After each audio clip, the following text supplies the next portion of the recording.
dark. You kept pushing on, but then you went too far. When your ship has sailed and all your dreams are lost, everything is wrong, you feel like it's your fault. Just remember, I will be there for you, baby. Remember, there's nothing out there to get you, don't forget it. When life throws lemons, just call me. Just call me. Just call me.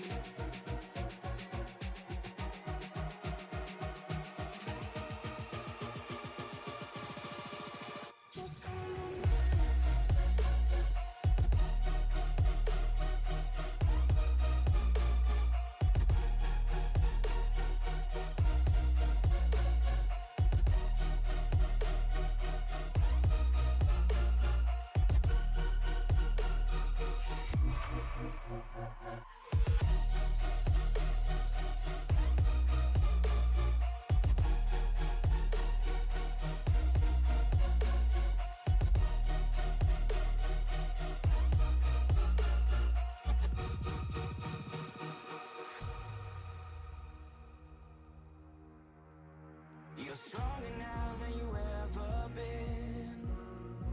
You gotta leave now, it's time to catch the wind.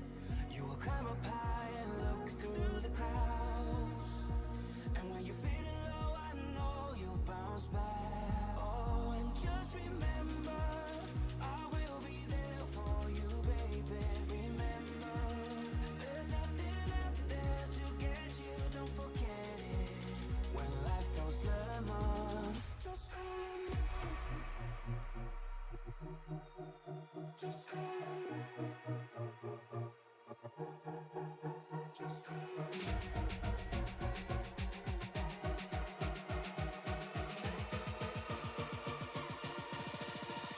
Just call me.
Talladega Superspeedway for the Alabama gang, 250 for the iSNF Cup Series. Once again, we are here in Talladega in southern Alabama. Race speeds today will eclipse more than 180 miles per hour as more than 37 drivers take to this concrete racing surface, and more fans than that. Joining me in the booth is going to be our one and only Alan Bergen. Alan, I'm looking forward to you being here. And again, I'm showing about 38 drivers for 250 miles here tonight at Talladega. Drivers just finished qualifying a few moments ago. We're going to have the long race. We're going to have plenty of time to go over the playoff situation, the standing situation, and many of these drivers as this race goes on. So lone qualifying finished just a few moments ago. Matty Fornez is going to be on the point with the fastest qualifying time, and starting on the front row with him is going to be Jackson Carr. Take a brief moment, try to put up the results for qualifying on screen for you. That way you can see the speeds that these drivers put down, a 52.967. Now, Alan, I don't know about you, but that's moving. Yeah, Matty Fornez is hauling the mail there, John. But, Jackson Carr, you see how close these times are? I mean, it's all within maybe a tenth of each other. It's all the way as far as back as 18th position tonight. So there's going to be a lot of close quarters racing, John. The best way I can describe Talladega is driving down the interstate in that traffic jam that moves at 190 miles an hour. So we're in for a treat. Oh, we're definitely in for a treat. There's nothing else about it. You can see these drivers gritting on the backstretch to get a little additional time. Starting up front, Matty Fornez and Jackson Carr. Row 2 will be Christian Delgado and Michael Hadstrom. Isaac Wilson and Bryce Shoemaker for your top 6. 7th and 8th will be Rosa Laszlo, Angel Hernandez, with Mark Morden and John Hopley rounding out the top 10. I can't say I'm surprised with these drivers in the top 10 here. 11th is going to be Chris Van Mastert, and 12th, Justin Barkley. Allen. Yeah, so starting 13th will be Jack Egerman. Steven Steyer will start 14th. Starting 15th will be Curtis Kelly. 16th will be Shane Posley. Charles Roberson will start 17th. Jason Ricketts will start 18th. Franz Bergschneider will start 19th. Starting 20th will be Brian Shue. Mike Iskander will be starting 21st. Joey Maines will start 22nd. 23rd will be Robert Lynch. Rio Ferris will start 24th. Starting 25th will be Michael Everhart. 26th starting spot will go to Jaden Wicks. And our very own Matt Metler will start 27th. 28th would be Jared McCauley. Chris Otto will start 29th. Starting 30th will be Jeff Weimer. All right, continuing down the field, I got this one now, Alan. Larry Fairman's 31st and 32nd, Matthias Busk. Joshua Grosso, 33rd, Michael Gervey, 34th. 35th is Tyler Bentley, 36th, Adrian Arenas, and we actually have a very full field, 39 cars total for this event tonight. 37th is Tim Henderson, and Brian Treadwell's 38th. 39th, Casey Tomlinson. So, Alan, take a moment before these drivers start get rolling here, and we're going to try to put the point situation on screen so we can go over that situation. Absolutely. And show right here, 23XI is driver number 45. Angel Hernandez is leading the series with 661 points, a full 111 points more than second place. Yeah, so, to your point, John, as these drivers roll off here, Angel Hernandez has been the class of the field all season long, ever since we hit Daytona. Just the season as a whole, he's put the season together. He is a defending champion. And, Charles Etienne Boucher there in the second position in points. He's also had just as good of a season. And I'm telling you right now, John, I'm becoming an Angel Hernandez fan every week. Well, I mean, the guy's leading the series. Hard to not be an Angel Hernandez fan, but he's got 661 points on the rest of the field here. But there's nothing else to talk about as that pace car has come down, Alan, and we're getting ready to get started here at the Alabama Gang 250.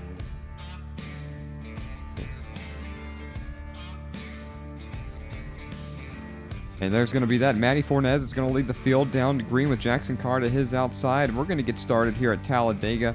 Long front stretch down into the turn 1. And Fornez and Delgado. When you got a straggler up high, that's the number 13, dropping like a rock of Jackson Carr headed to the back.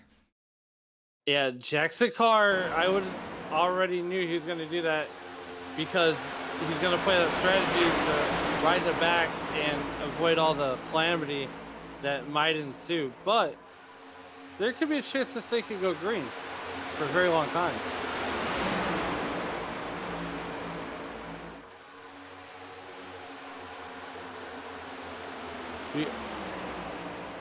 Jackson Carr is still falling like a rock.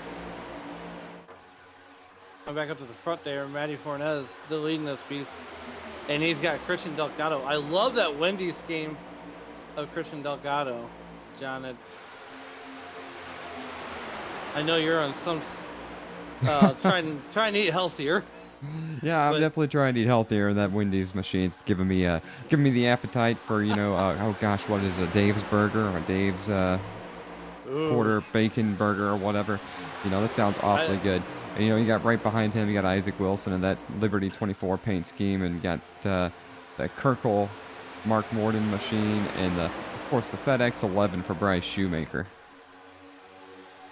I tell you what, John, Bryce Shoemaker running that FedEx scheme, that might be the car you watch today, because I know rumor has it that you're a Denny Hamlin fan. Well, sometimes just things happen to fall that way.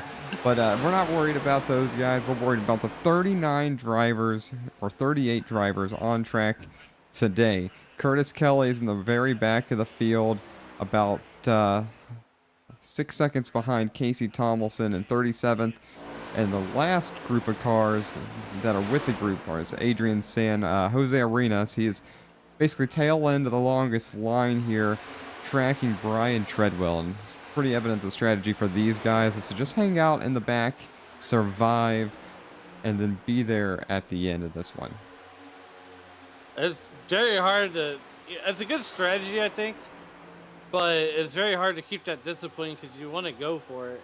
100 laps is... I would equate that to 150 with given a track length, considering that it's a 2.66 mile super speedway. So you're almost driving 3 miles. But, you know, something else I want to point out too, John, if you want to bring up the weather real quick, we'll go over that. You were reading my mind because I was just about to say that. Go right on ahead.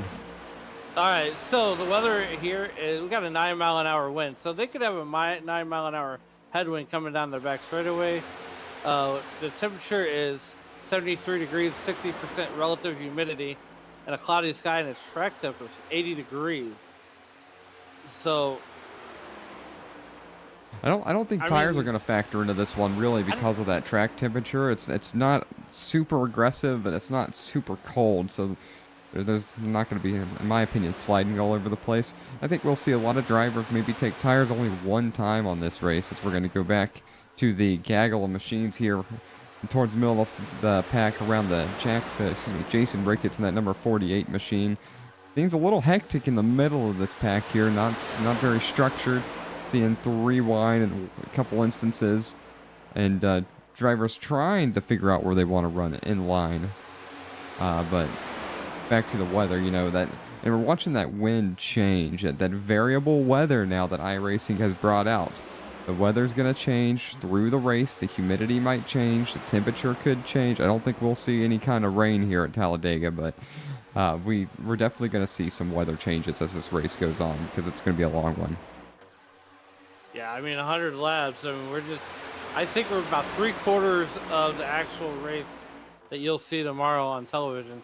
But nonetheless, as we are bringing up the dashboard of Jeff Weimer there, at Robertson, that 54 car, and Yeah, I mean, we're 195 miles, and that's in the draft, John. Yeah, so we are Jerry, eclipsing speeds of 180 by ourselves, and we're seeing 195 miles per hour in the draft. Do you think we might see 200? in the draft, maybe if you're back there deep in one of these lines, probably not. I think 195 would probably be the absolute max. And something else I would have put out too, John, is you see these cars wiggling around. They're not messing with their steering wheel. They have white knuckled their steering wheel. That's just how turbulent the air is. That's something worth noting with this next-gen car. From back when my driving days, the Gen 6 seemed to be a lot more stable with pack racing. And the next-gen car, it creates more air turbulence, and it's just a bit more jittery. It's more on... I don't want to say it's more on rails, because that's the incorrect term, but it's a lot more finicky. And we got a big trouble. Cars upside down. Half the field. Oh, that happened in an instant. Nobody had any chance. You got Jared McCauley on his roof. Oh, my. Numerous other cars just destroyed today. Oh, no. Jared McCauley, like you said, John, put it on his roof, man. Oh. Yeah, the 54, huge checkup for him. Things were happening in front of him. It's like...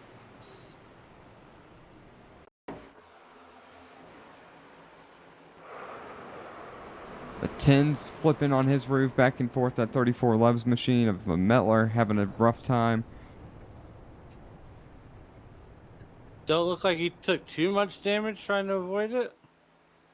I'm trying to figure out where this all starts, because it's so many cars that we can't get a singular problem here for what caused this.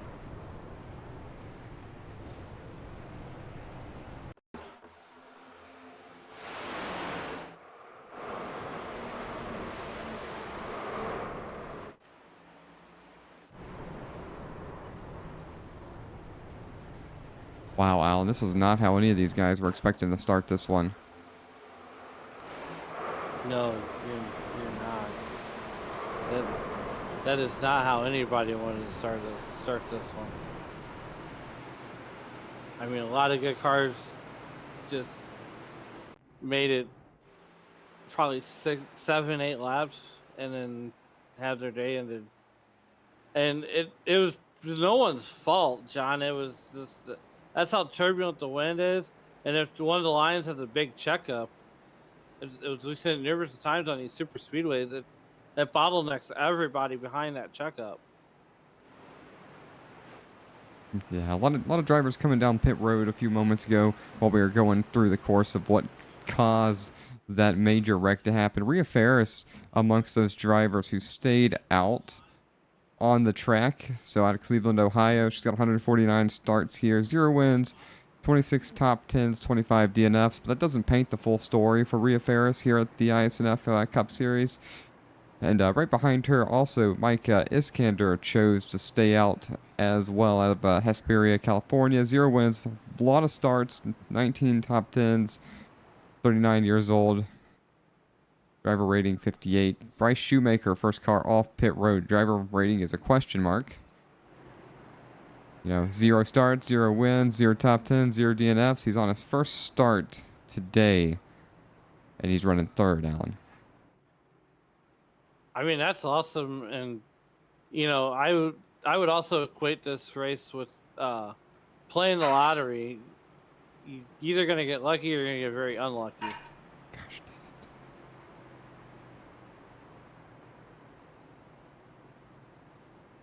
Well, so I want to just note on something here.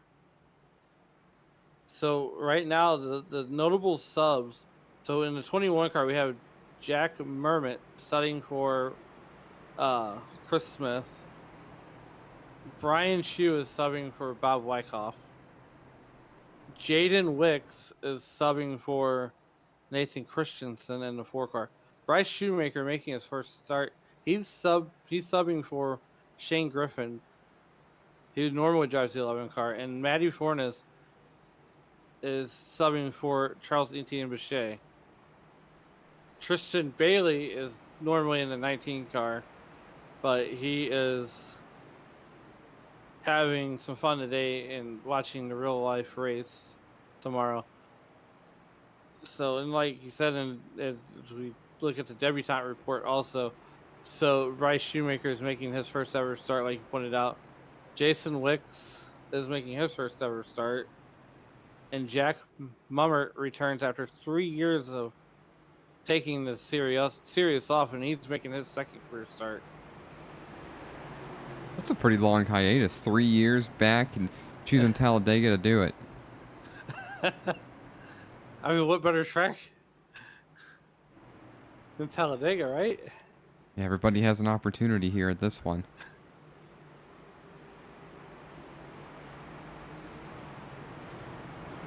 So, I'm gonna focus on that 47 Brian Chu machine for a brief moment here.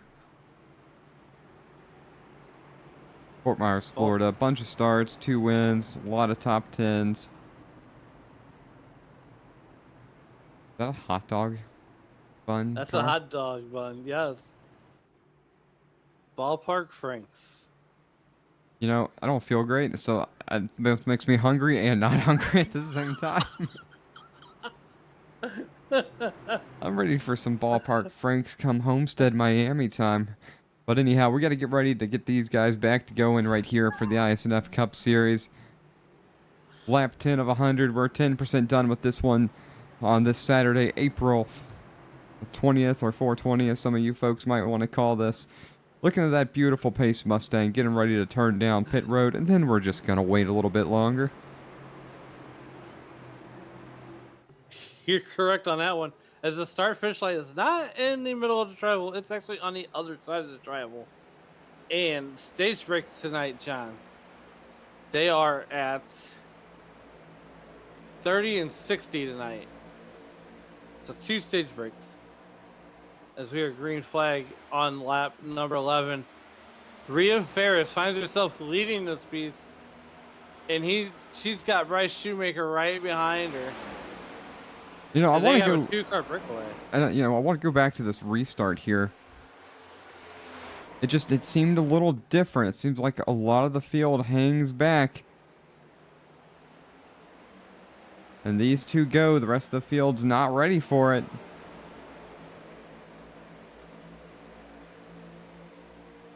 You're not wrong there. It's almost like Iskander didn't take off.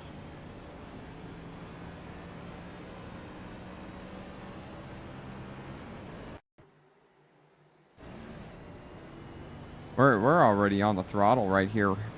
Awful burn. Yeah, I'm not sure.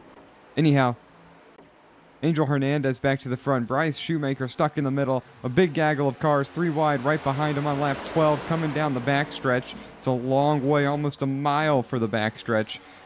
Of course, coming down right down the line here. So, got a single file lane for the first, say, 6 or 7 cars with 1 straggler on the outside, but a lot of stuff happening in this big pack right here.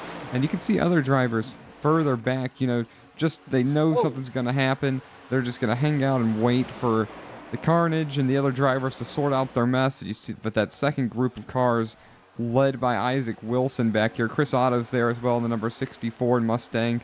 I used to race with that cat a long time ago. It's been quite some time. Wow, look at this gaggle of machines. Everybody's racing like it's 10 to go. Matt Metler just had a moment almost with the 42 car of Curtis Kelly.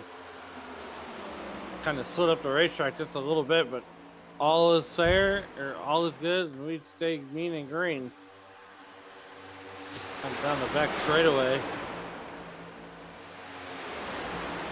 And John, I would think that my strategy would work just to stay towards the back, and as Mike Iskander into the wall, and we have our second yellow for cause. Joey Maines in the center of this one. So we're going to back it up to see what happens to him. Got cars in front of him. I think the 42 is involved.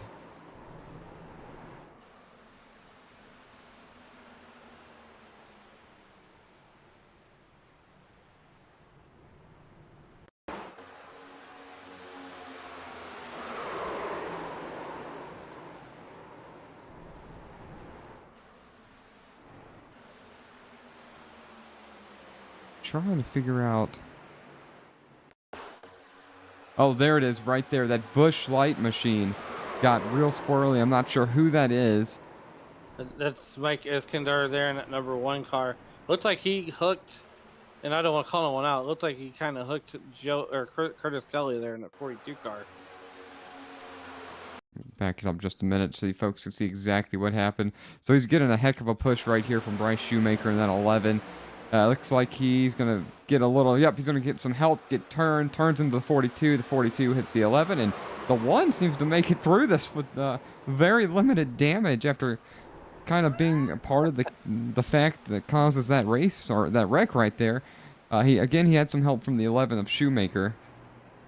And we're on caution number 2. It almost looks like the Iskandar got a bad push with Shoemaker there. And you know what's funny? It's once again we have an 11 car that's the subject of scrutiny on restarts as well as reaffairs. We got people going back and forth on the chat here. Normally the Geico restart zone and the signs on the walls where we go. It seems like they went a little bit early. Of course, the flagman could have always started the race sooner, and there could have been a glitch, but it seemed like a lot of the field was sleeping and not ready for it. But the thing that doesn't matter is this is Talladega. 2 cars can't get away from the pack, and in a single lap, they were being passed by the rest of the field. And, and you can move those drivers much further back. Ria Ferris is, looks like a lap down now, some possibly served a penalty. Might have jumped that start, and that restart zone, you can kind of start late or start early. As for me, as soon as I hit the restart zone, John, I take off. Yeah, I'm thinking that there is a black flag situation here. And there sure was. You can see Ria Ferris enter pit lane right here, or being on pit lane. Comes into her stall.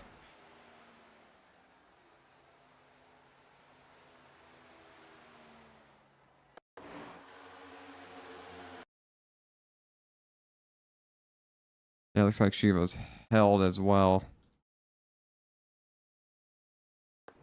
That's unfortunate. You gained all that track position staying out, and you get antsy. That's a long front stretch. And I've seen that happen to numerous people. It's happened to myself even. You're a little bit too fast on the restart, above the pace speed, and that's a flag. And that just ends up hurting your race. The good news about Talladega is there's going to be more cautions, more chances and opportunities to get back on the lead lap and to make some noise here. Yeah, you're 100% correct, John. And right now, Justin Barkley, 34-year-old out of Tampa, Florida, he is leading this one. He's got 39 Cup starts to his on the tail of the tape there, and he's got 10 top 10s and 22 races that he did not finish. So, I mean, he's like, I would say batting maybe 500, 250, somewhere in there. Or 0 if we're talking about wins. You got Jaden Wicks out of Jackson, Georgia. I'm not certain where Jackson is. I'm very familiar where Savannah is. The Savannah Bananas. I'll be visiting Savannah in a couple weeks. That's on the East Coast. It's a really nice location. Angel Hernandez finding his way to the top 3. Brian Chu still up there in the ballpark. Frank's Machine and Jackson Carr, Matty Fornez. It's going to be your top 6. Savannah Bananas. I watch them on YouTube all the time. You watch them on YouTube? Yeah, they have Banana Ball. They do a live stream. Huh. How Yeah, you'll about have to that? check it out. I had an opportunity to go, and I chose not to. And perhaps I should have, because everybody that went out of the group that I was with all got signed hats and shirts and all sorts of other awesome things out of that. Yeah, check it out on YouTube. It's like the Harlem Globetrotters meet baseball, except they're actually playing for wins and losses. So keep that in mind. Keep an open mind. Put Harlem Globetrotters on a baseball diamond, and you got banana ball, and you That's can cool. get you a ball frank while you're there. Man. All right, Alan, this one's for you as we're coming on to the front stretch. Still a long way to go for Justin Barkley and the 4 of Jaden Wicks. Well, the iRacing.com pace car is going to dive off on the pit road, giving the control to Justin Barkley and Jaden Wicks, 2 Ford Mustangs on the front row. Here we come down through the tri-oval, and John, this is where I go to Lancey too, because I kind of like to jump the starts every once in a while here. But Justin Barkley going to take the green flag through the Geico restart zone, and we are down and away, and he's got Angel Hernandez right in tow.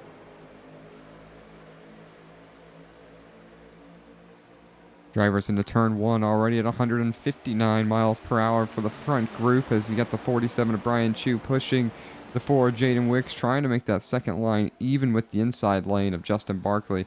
Hernandez really with a great push for Justin Barkley on the start. As Hernandez is going to sneak to the outside. No, he's going to stay on the inside as here comes the outside lane. The outside lane working feverishly, and it's a battle of 2 lines right now as you got Jaden Wicks up 23 spots from where he started. He is leading that outside line and give the advantage to the inside line as we were playing tug of war at 190 miles an hour coming down the front straightaway. We're approaching the lap 20 of 100 to be 20% through on this one. Last pit stops for most of the field were on lap 8. Last time around, drivers running around the 52.65. Fastest lap times on track were the 49.29 range. Give them a few more laps and they'll be up to that pace. It's worth also mentioning that top 5 favorites to win today, and I believe you brought this up, but let's do it once again. Charles Robertson, Joey Maines, Brian Chu, Jackson Carr, Christian Delgado are your top 5 favorites to win this race today. And there's a dark horse pick who's going to have some work cut out for him in the number 12, Rhea Ferris. So worth mentioning. We'll check on those favorites as this race goes on to see just where they might be through this event. Well, now that you mentioned that, here comes the inside line. That is Jaden Wicks, and he's got Charles Robertson right in tow. Give the advantage to the inside line as they pick up a head of steam coming down the back straightaway, but just don't have enough motor to get by him. Looks like Matty Fornes is trying to make it a 3-wide battle here.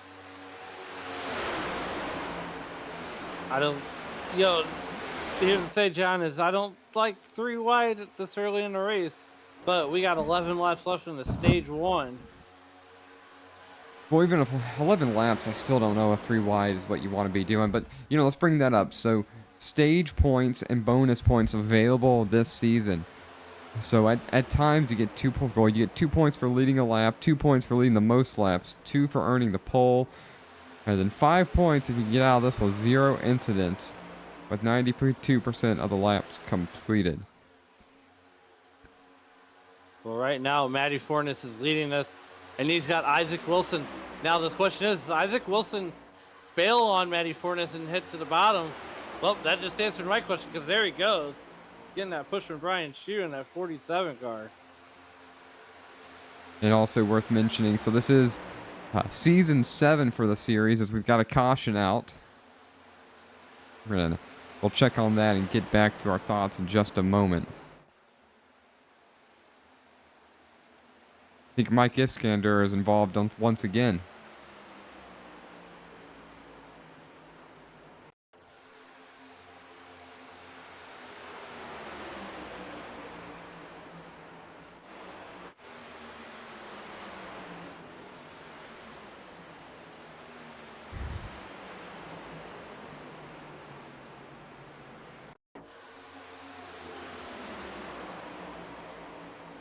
And there it is. Iskander gets turned off the nose of the number 7, slides back up onto the racing surface, bringing out the 3rd caution of the night. Tough break for Iskander in that one car.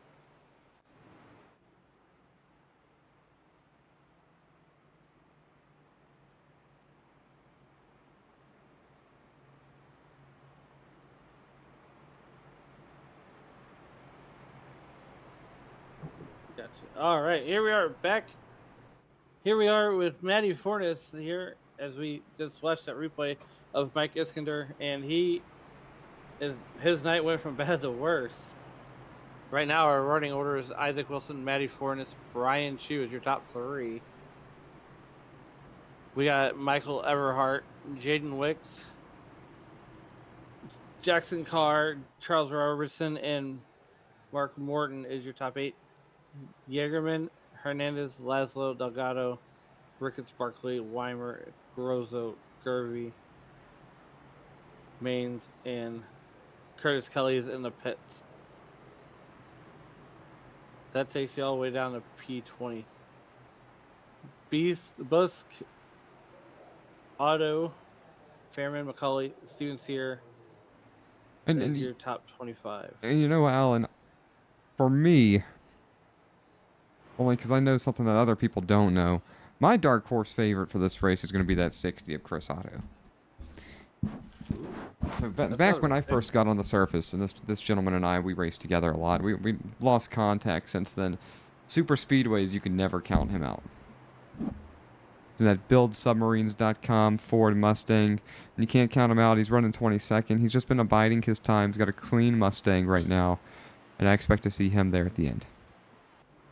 I expect to see him there at the end too.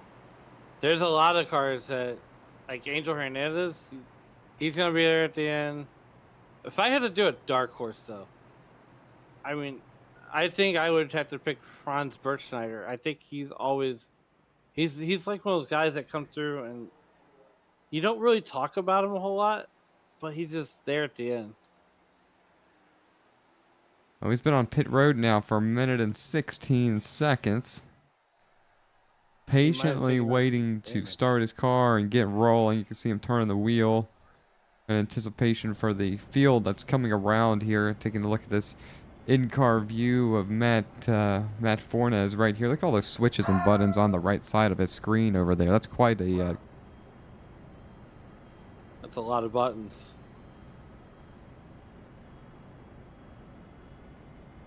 A red button. Don't hit the giant red button, whatever you do. As we get ready to get lined up here, and I believe that Isaac Wilson will probably take the inside if we're gonna do the lineup now. Let's see who's gonna choose what here. There we go, and Isaac Wilson's gonna take the outside line. Maybe. Nope, he's gonna take the inside.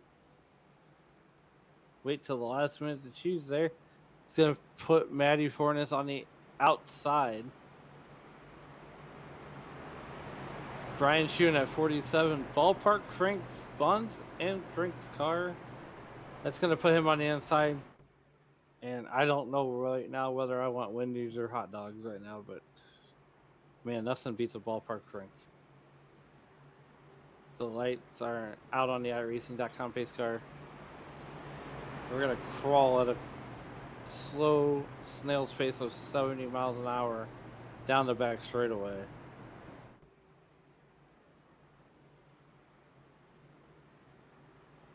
Guys are warming their tires up in anticipation for the restart here on lap 23.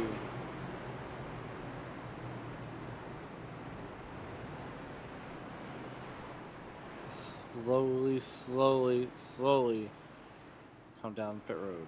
Or down the back straightaway, not pit road.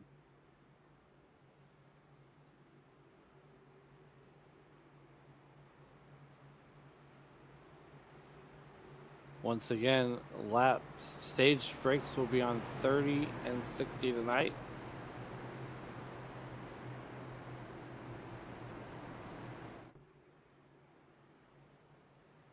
So we got 8 laps to go left to stage 1 as we come out of 3, and the iRacing.com pace car will now put the field into the hands of Isaac Wilson. Matty Fornes to his outside. Brian Chu is going to start on the inside of that second row. And then the 71 car, that is Michael Everhart.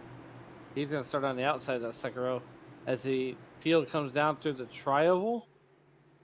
And we are getting ready for the Geico restart zone. And we are down and away. Green flag, light racing. Back here on lap number 23, 24 rather. And we much better start by the field this time around. Matty Fornes looking to the outside. But nonetheless, we got Isaac Wilson and Brian Shu there. They're going to take that outside line and take them down that back straightaway. Here comes Jaden Wicks on that inside line. You see that 22 machine sneak to the outside, looking to make 3 lanes. It's Justin Barkley once again here trying to, just showing that they can get it done on the outside here. Barkley out of Tampa, 39 starts, 10 top 10s, 22 DNFs. You know, when you have fields this big, it's much easier to end up having some DNFs. And again, we had 39 cars show up for this race. Yeah, John, to your point, it's 39 drivers that believe they have a shot at winning this race. As we are 3 wide back there, and we're about 6 laps away from stage break number 1. And that's Matty Fornes in those stuck in the middle. And with about 3 other cars. Yeah, I really don't want to be in the middle right now. That's when calamity will break loose, guaranteed. Now, let's take a minute to go back to the second group back here, led by Michael Hagstrom. These guys are just abiding their time. They're not really worried about stage points. They're not worried about competing to be there right now. Their whole purpose is to be there at the end. So Hagstrom's out of, I don't know how to pronounce that, Helsingborg, Sweden. He's got 57 starts, 17 top 10s, 62 years old, 51 Ford Mustang. Right behind him, of course, you've got Tim Henderson on that 99 machine. It looks like I didn't get a great view of that machine, but it's a good-looking car. Is that a Tootsie Rolls machine? H-Tons 25. Is that a Syracuse, New York? Tony Trapasso will be forever in Syracuse. This guy's got 3 starts, 2 top 10s. So 2 top 10s and 3 starts for this driver, Tim Henderson. He really knows how to get it done. Iskander, nursing an injured race machine, but making it work. A little stuck there as that 38's going to go to his outside, Alan. Whoa. Mike Iskander going to take it, dive it down to the inside. As you see, Muskegon, Michigan, John. I don't know how far that is away from you, but he, met Crispin Matrick there, 39 years old. So, I'm 38. He's a year older than me, and we're still playing video games.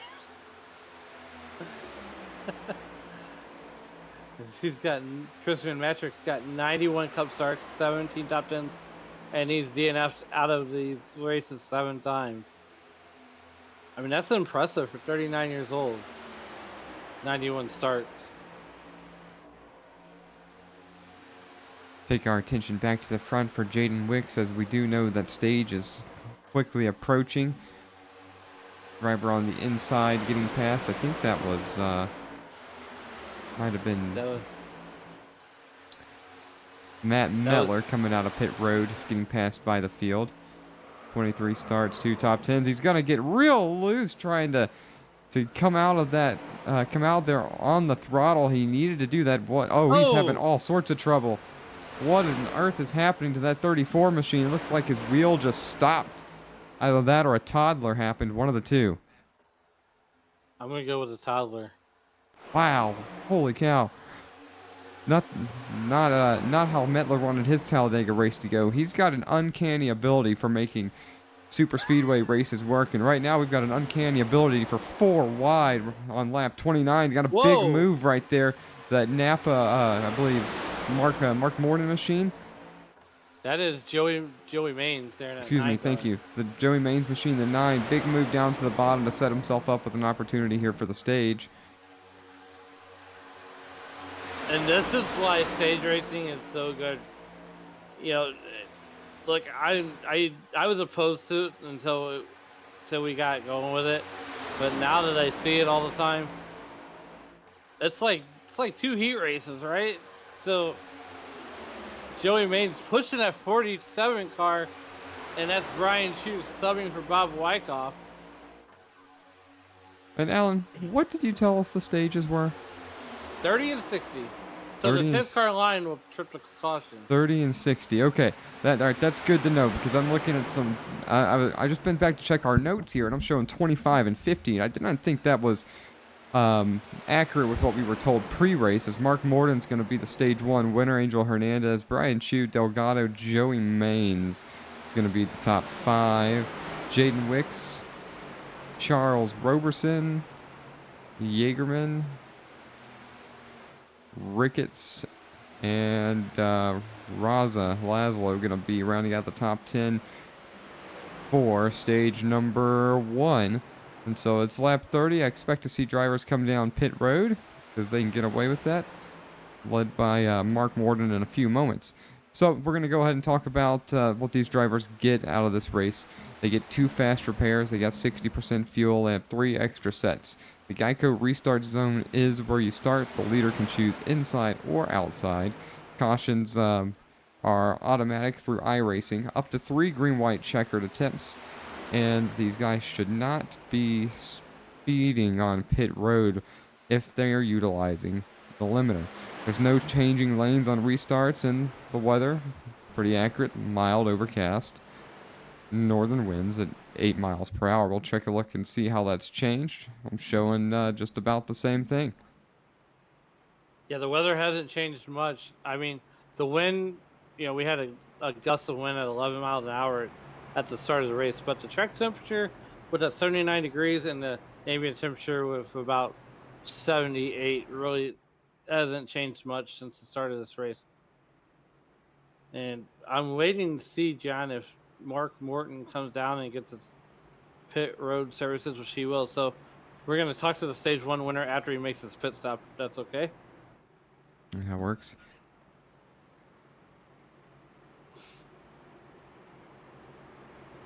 So we've had 8 races here with 6 different winners, and the defending winner last year was Jackson Carr, the 13, as the field comes down pit road at this time.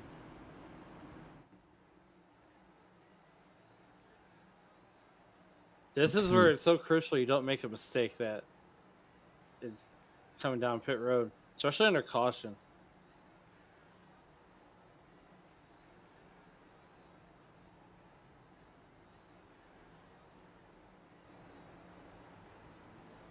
Just about the entire field. In fact, it is the entire field down pit road.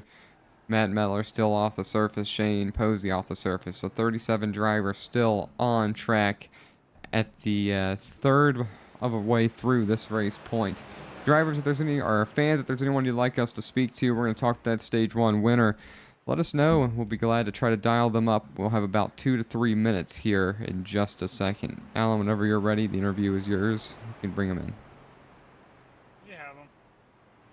Mark, this is Alan and John in the SRM booth. You got a copy? Yes, sir. How you doing?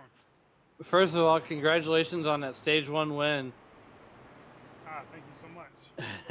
So how's the track out there feeling right now as we're working our way through the race in our lap 32? For me, she definitely feels good. Like she feels snug. Like it's great. Right. So now that we got stage 1 in the book, are we gonna draw to the back now that you got the stage points that are all important, or are we gonna keep it up there in the front and keep the pedal to the metal and work with our Chevy teammates and our colleague racing teammates? Definitely points are nice, but I we all got 2 fast repairs in the bank, so I could be a little aggressive here until I'm down to my last fast repair or no fast repairs left. But until that happens, I'll more than likely try to keep her up front. Right, man. Well, once again, congratulations on that stage 1 win, and it looks like you guys are getting ready to double up, so we'll get you back down to your team. Thank you so much.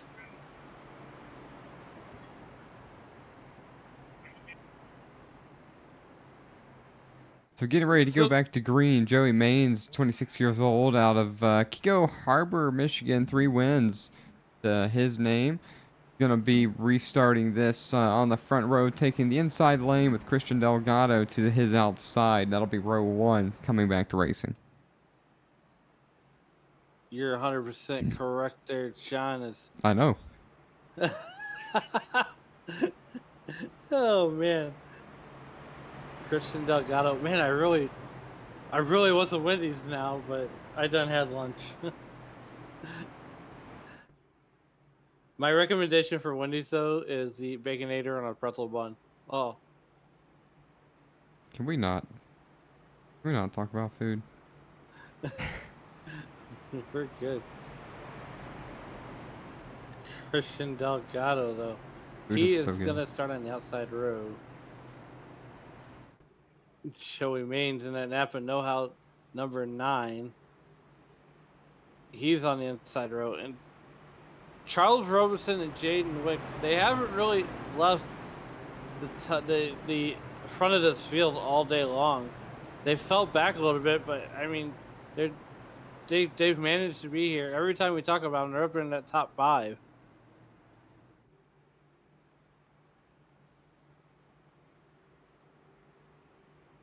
The iRacing.com pace, the lights on the iRacing.com pace car are out as we round corner number 4 and get ready to come back down for the restart. And John, someone would put out too, is they do about 70 miles an hour for the pace laps. So we go from 190 at race speeds, and when we do caution flags, that's at 70 miles an hour. That's highway speed when we come back to the green flag. And it seems so slow on the screen. Here comes Christian Delgado. Joey Maines will lead this piece down through the tribal at 70 miles an hour through the Geico's restart zone, and he bunches up Charles Roberson coming to the start. Wow, that was amazing how they did not wreck when they got bottled up, but the inside line is going to take off like a rocket ship and regain their composure. Here comes that outside line with Jaden Wicks trying to make a run, and he's got Isaac Wilson right behind him.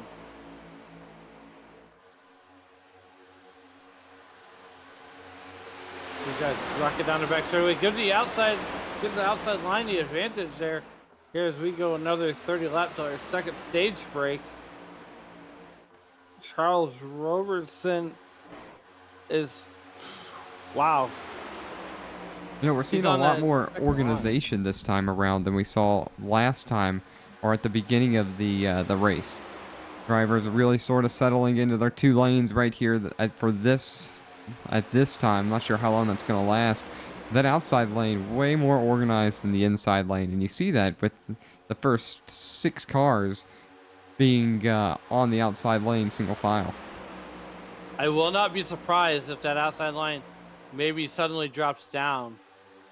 We see that all the time. We've seen it here. As we got a couple cars on the outside making it 3 wide. They're towards the back. Can't quite see who that is. So much for being organized and civilized on lap 35. As these guys are going to keep it interesting, keep us on our toes here in the virtual booth, Tony Trapasso Memorial booth right here. Mark Morton still hanging up front, like he mentioned, sitting P5.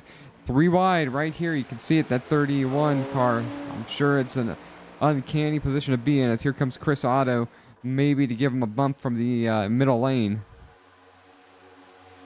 From the way you talk about Chris Otto, I'd almost want him behind me, drafting with me. As Mark Morton is trying to find a home in one of these lines. And he's going to lose wholesale positions back to 18th right now currently. Oh, man, what a tough... I mean, it might be part of the strategy or part for the course. As that inside line looks pretty squirrely. I'm going to say, just look at the gaggle of machines right here. 37 iSNF Cup Series cars, all within 1 second of each other. Anything could go wrong. Anything could go right. I bet they want a whole lot more to go right than they do wrong. Mike Iskander looking to the very outside, up in the no man's land, almost, as I call it. We're going to take a moment and step away. We're going to go turn it up. You're not going to miss any of the racing surface here. And Alan and I will be right back.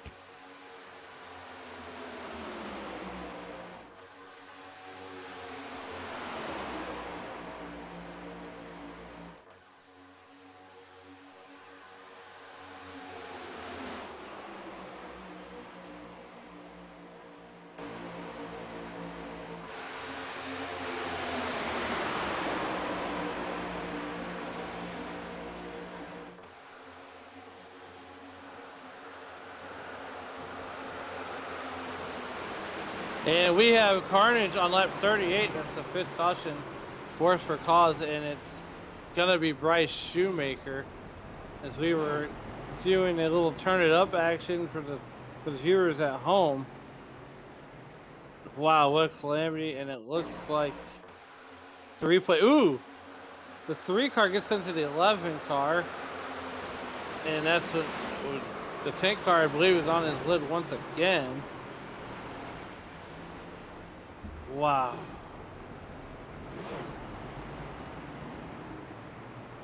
That is just... Here's the 10 car as he comes into it.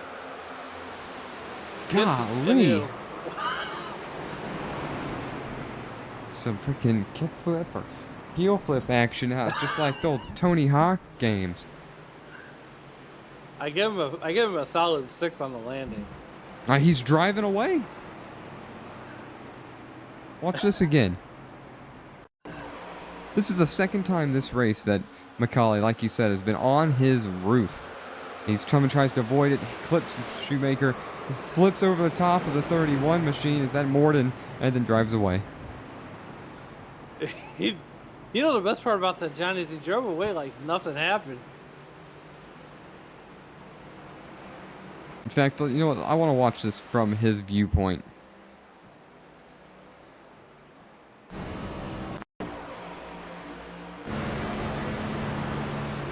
So he sees the wreck happening in front of him, tries to avoid it. Holy cow. Oh, man.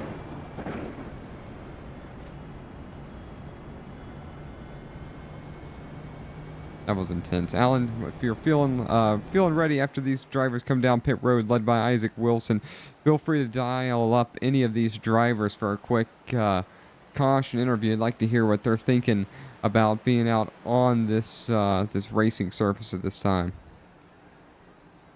10-4. So, you know, if these guys make their pit stops, and I would suspect that everybody came down pit road. I don't think there's anybody that really stayed out.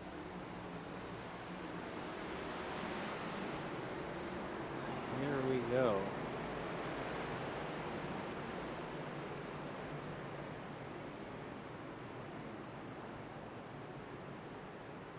Let's...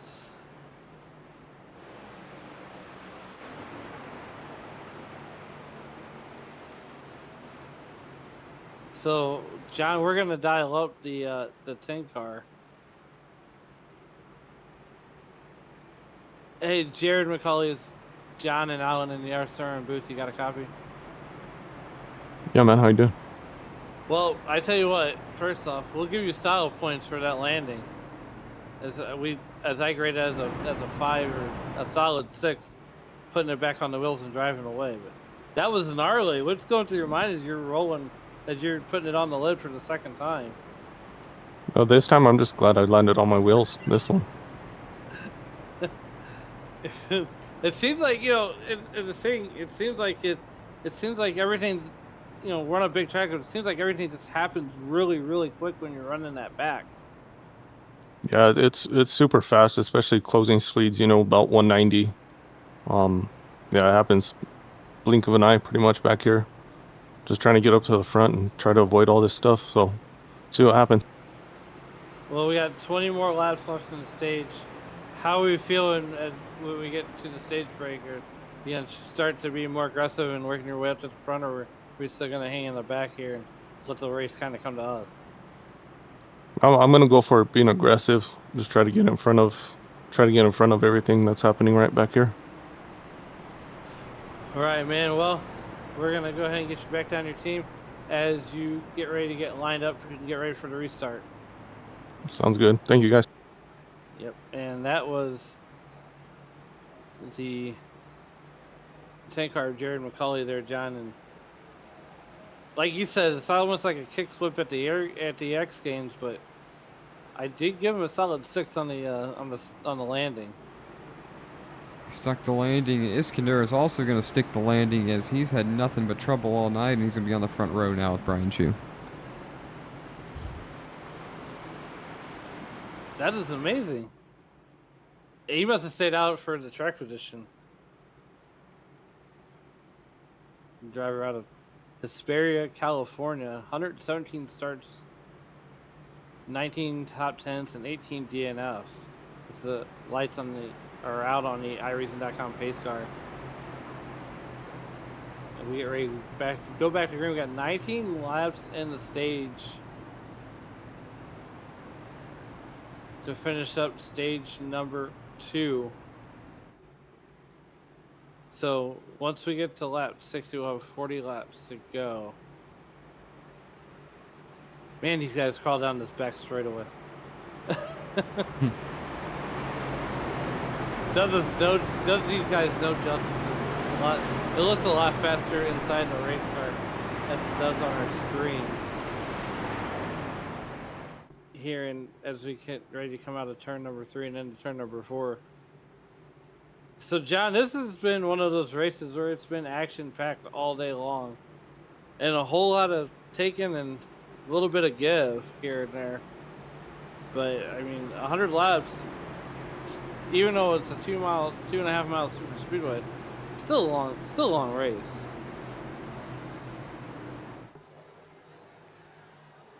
Yeah, we got plenty of racing left to do. A lot of series run about this length right here for Talladega instead of this full 100 laps that we're doing right here. As Iskander's into the Geico restart zone, or the Tony Trapasso restart zone, or whatever we want to call the restart zone today, and he's on the throttle. Jackson Carr, Brian Chu right there with him as we're going into turn number 1 at 150 miles per hour once again.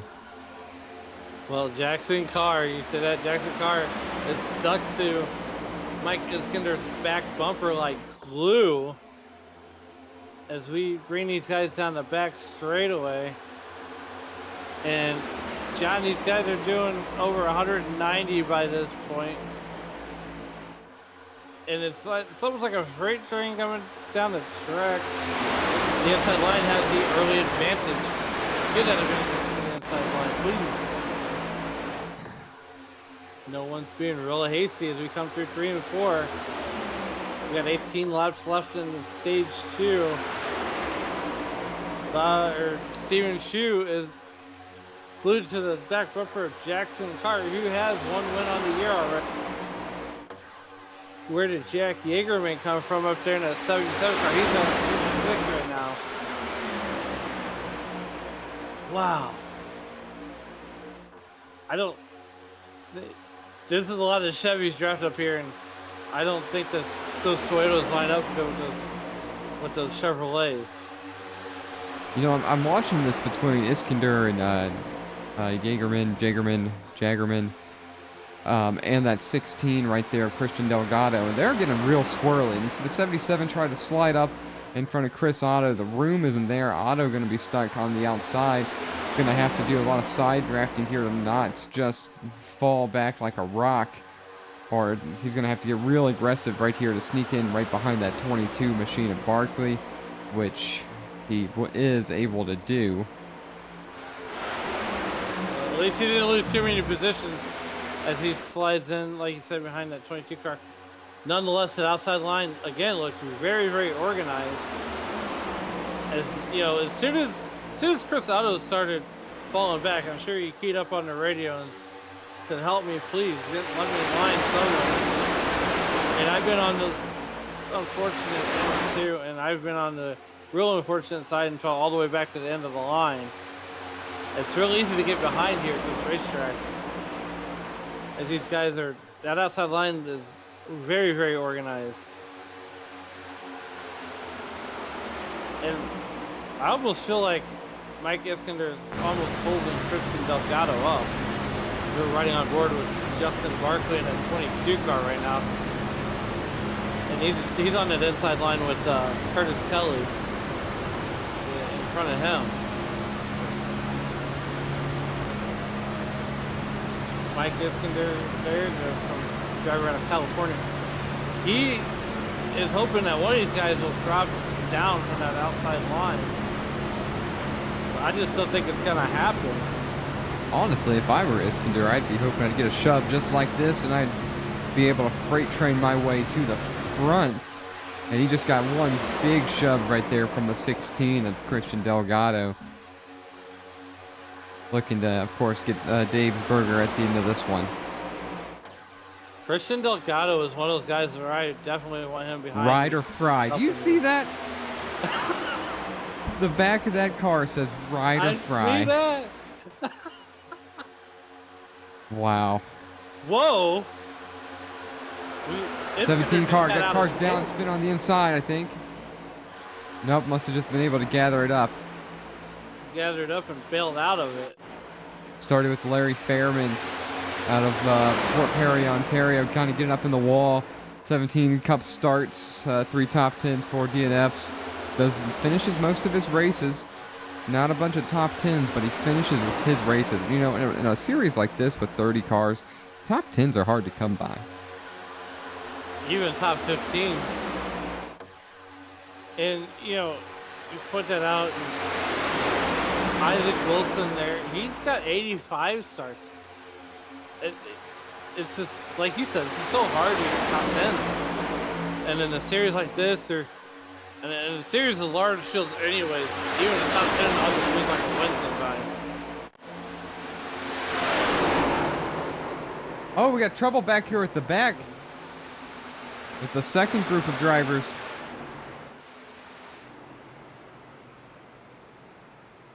Jared McCauley kept it on all 4 wheels that time. Tyler Bentley out of Mansfield, Ohio. Wow.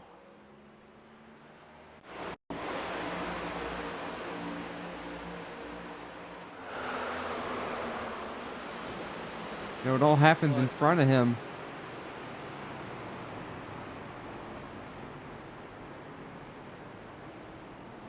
Oh, I'm sorry. This was from further back. I apologize. You see right there, a little net code it looks like. And that turn will back it up so we can see it one more time. And 99 right there behind him. They're all kind of squirrely. Oh, you know what? He bumps the 4. That slows him up. And there's the 9 and the 99. Not the 9, excuse me. But the 99 and another right there. And it might have been the number 9 of Joey Maines. Right there to finish him off. We'll watch it one more time.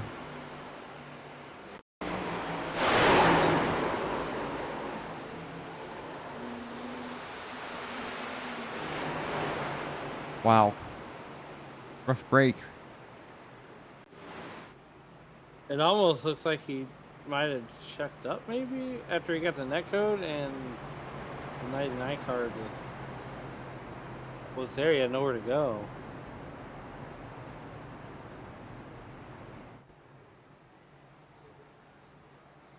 Come back to the live feed here. Jackson Carr finds himself out front with Brian Chew.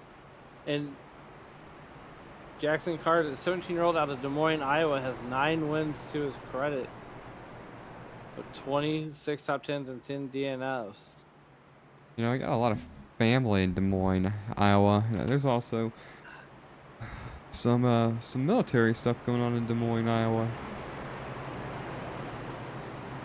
Here, Des Moines is a great place to be. However, I think Jackson Carr prefers being up front of this race here as we're approaching the halfway mark. I think Jackson Carr is gonna maybe come down pit road or try to fix some of these drivers out. Yeah, he last came down pit road on lap 39, so I don't expect to see him come down. Let's go ahead and try to dial him up if we can, Alan.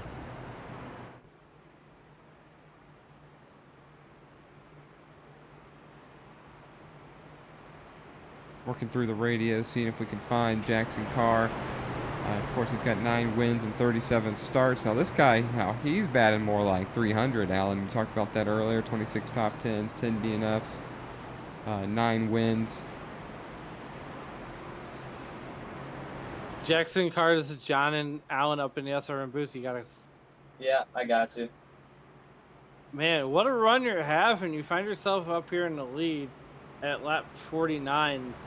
What's the track been like out there? Is it slick? Is it still pretty hooked up? Or what's going on with the track? Track's fine. I'm a little free in the middle of the corners, but I don't know. It's just the next gen package. Just hit the guy as hard as you can in front of you, and your lane will move. I've never heard of it that way. Yeah. So that's just like a little bit of slam drafting kind of going on here. Yeah, that's it. If you want your lane to move, you got to take runs and just hit people as hard as you can.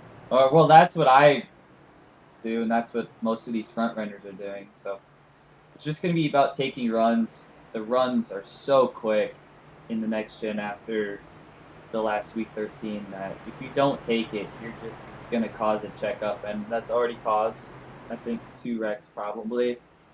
Just having the checkup, because you got to take the run, and with the gear ratio, you get hot. So I mean, we're running high RPMs and we're checking up. So as long as people start taking the runs, I think we'll be able to get a checkup. All right, well, go ahead, Alan. Well, look, man, you know, we're gonna get you guys lined back up here at 2x2.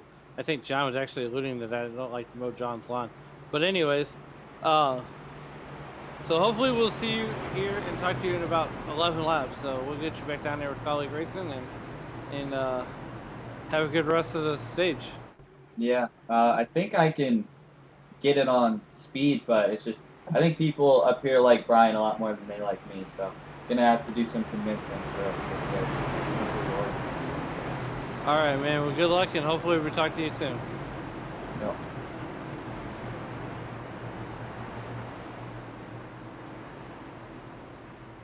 That is not a word that I thought I would ever hear out of anybody. Slam drafting. You know, it used to be a thing a long time ago. Old Jeff Gordon didn't like it when Junior would do it to him. Maybe that's why Junior and Tony Stewart worked really well together, because they had the same idea of drafting. But I tell you, who else has the same idea of drafting, and that's him and Brian Chu, and that's Jackson Carr and Brian Chu, and that 47 car. The iRacing.com pace lights are out, and the field is going to put the control back in Jackson Carr's hands. We work our way down to the super stretch. And like we mentioned like 1,000 times already, the start finish line is on the other end of the tri-oval on this big super speedway. It's 2.66 miles in length through the Geico restart zone. Jackson Carr is down and away, and he's bringing Matty Borned with him. And notice how Jackson Carr allowed the flagman to start the restart right here. Did something different. Didn't just go when he got into the restart zone in the turn 1. Well, that's the thing, John, is the restart zone is a game all in itself. It's almost like a chess match. If you're the second place car, you got to anticipate that leader. Is he going to go early, or do you think he's going to go late? That's the thing you got to figure out. It's like a poker match.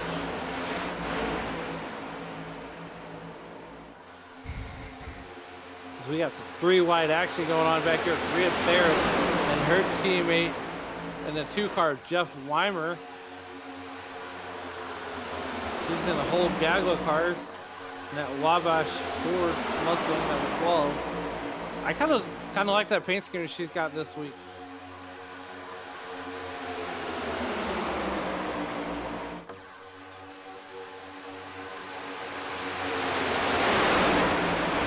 And these guys get bonus points for having realistic paint schemes. Keep the paint schemes realistic to the current Cup Series drivers. And every once in a while they'll get bonus points for doing the special paint schemes. Like if they are running like a throwback weekend, they'll throw the throwback schemes on there. And they'll get bonus points for that too.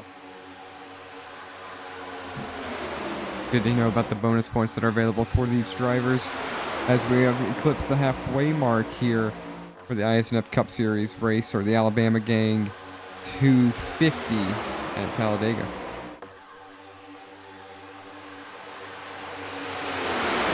So far, it's been Brian Shue is back out front, but he's got Jackson Carr. And I wonder if they took a page out of the book of past. Remember, John, when they did a lot of tandem drafting, the drivers, when they drafted, they would switch back and forth. As we got our 7th caution for cause. Here on lap 53.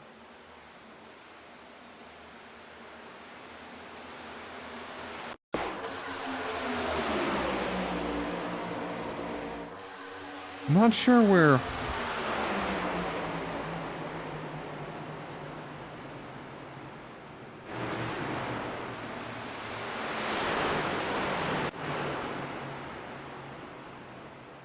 I'm not seeing anything that would have caused this caution.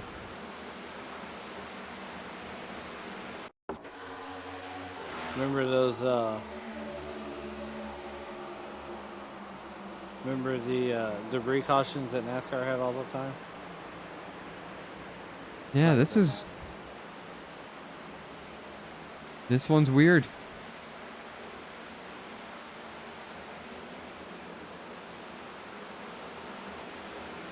Well, Alan, what I would tell you to do is dial up a driver. One of these drivers will certainly know what's going on from the race control side of things.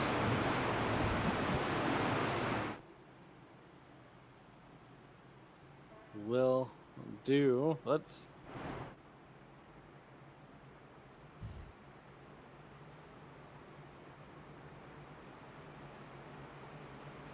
We're gonna talk, John. We're gonna talk to the chief cook and bottle washer here at iSNF, and that's Rhea Ferris.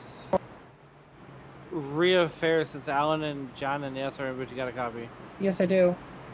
Hey, so we're coming up on 6 laps left in the stage, Uh-huh. and now we're under the 7th caution. Yeah. What's the caution for? Well, it was Chris Van Maastricht hitting the wrong hotkey, and threw the caution by accident. So we're gonna do a hurry up one to go here, because of the accident regarding hitting the wrong button. He's been hitting hotkeys left and right over and over and over throughout the race regarding movie references, and then he got distracted and hit the wrong button and threw a caution instead. So the field is pretty upset about it, but I gave the okay to go ahead and do a hurry up one to go. So it's gonna be a hurry up caution. All right, So well, at lap 60 will be the stage break, lap 60. So we'll have kind of a little bit of a shootout here to get to that. all right, Rhea, we're gonna go ahead and get you back down your team. Good luck on the rest of the stage. Yeah, no worries. Appreciate it, guys.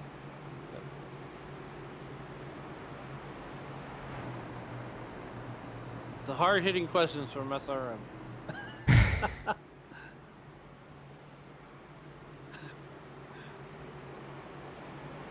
Matty Fornes continues to lead here. As it was an accidental caution, no harm, no foul. As we get the one to go here.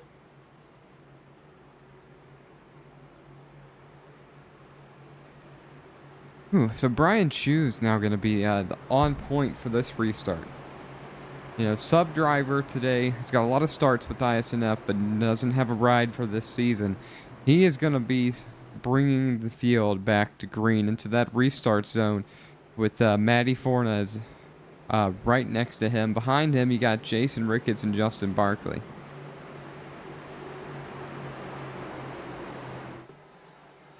Pace Mustang turns down the pit road. As Tony Trapasso would say, ladies and gentlemen, stand on your feet, grab your popcorn. Drivers, wipe the visor one more time, cinch the safety belts tight. It's showtime back at Talladega for the Alabama Gang 250. Drivers are on the button. Speeds climbing through 130 miles per hour for Brian Chu and Matty Fornes as we enter into turn number 1.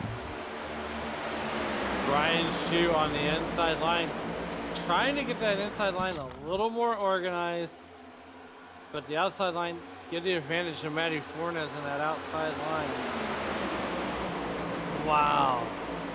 As these guys go 2 by 2. Justin Barkley, where did he come from? Where did Mark Morton even come from? We got calamity. Holy cow, we got trouble.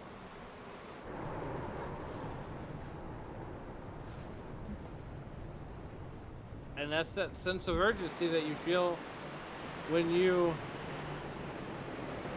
are this close to the stage break. A ton of race cars torn up.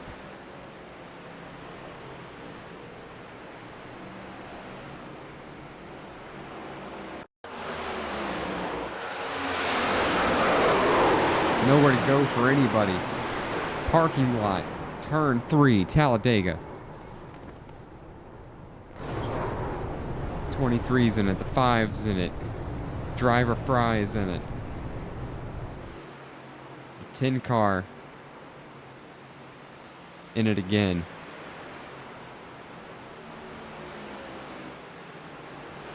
Rhea Ferris looks okay.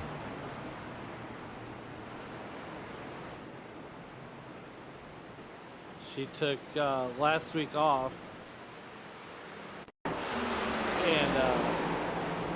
she had a sub driver in that car and told him not to put a scratch on it. Well, down back there in Texas, in the YouTube.com chat, just saying that is the stage.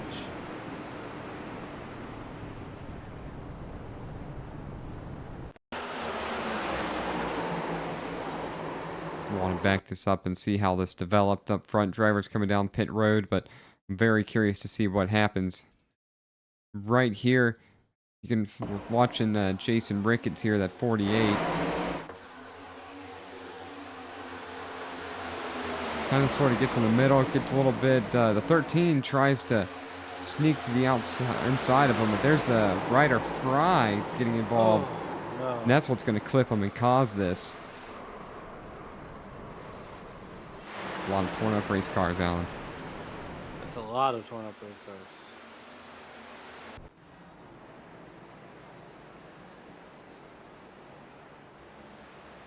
There's quite a few cars though that came unscathed, and that will be the stage as Matty Fornes will take stage 2.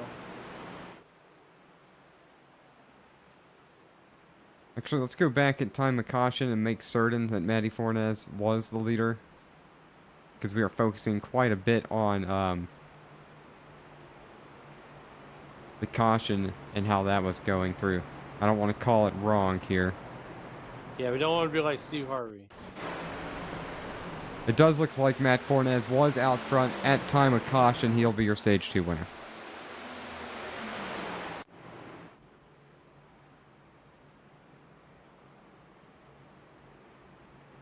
Gotta wonder, John, is there gonna be any takers, you think? Pit road already occurred. We're going through the cautions. The whole field went down pit road, Alan. So Matty Fornes got off first. Everybody pitted on lap 57. A couple other drivers still on pit road. Shoemaker, Delgado, Everhart. I expect them to come off pit road in just a couple moments. Well, with that being said, we'll go ahead and talk to our stage 2 winner.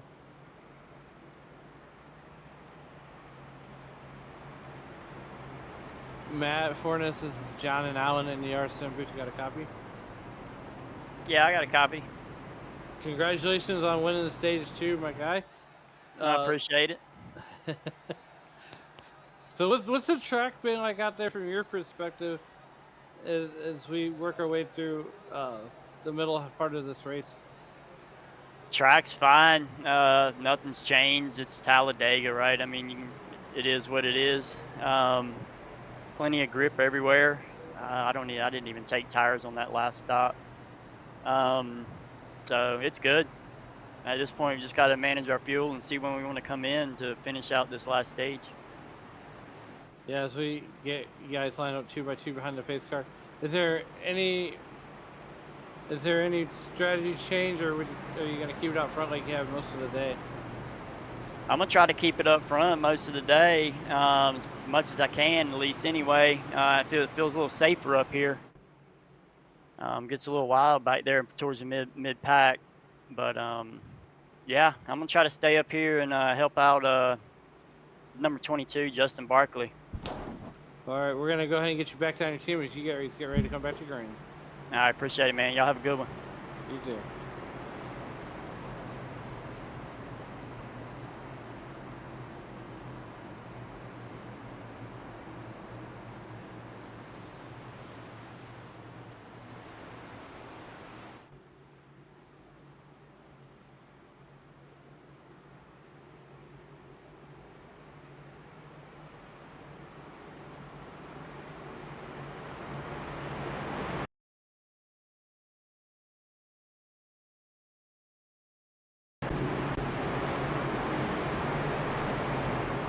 As we get ready to come down this long back straightaway for the restart here on lap number 59, and we will be coming to lap 60.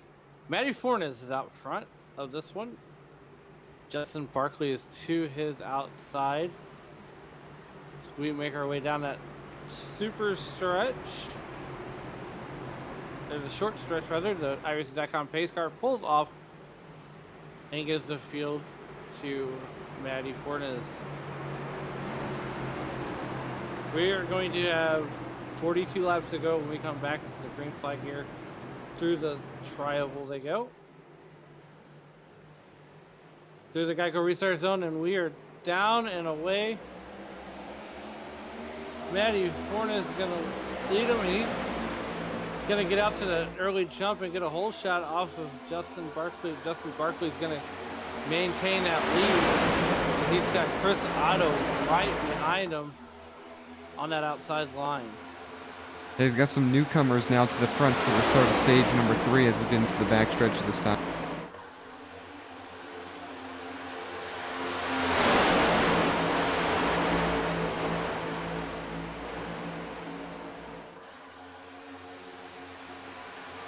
As these drivers just come down the backstretch just a moment ago.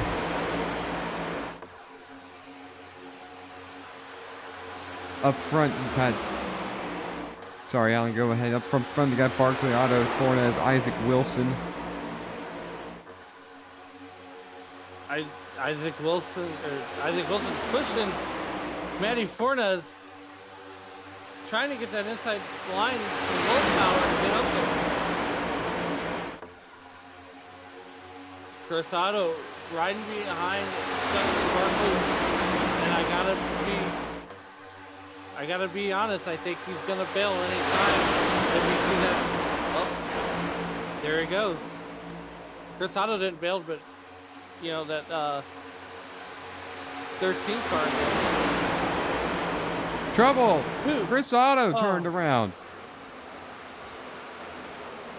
The rest of the field turned around.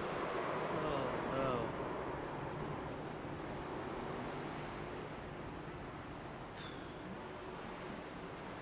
That's a tough break for Chris Otto. It's the only trouble he's had today. So it's... He should still have 2 fast repairs.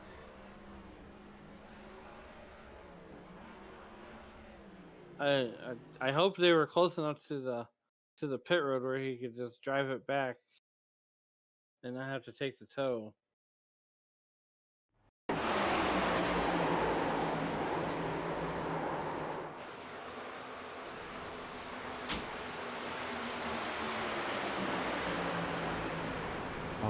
and chew right here. Might have been a further. I was further back trying to find the right replay.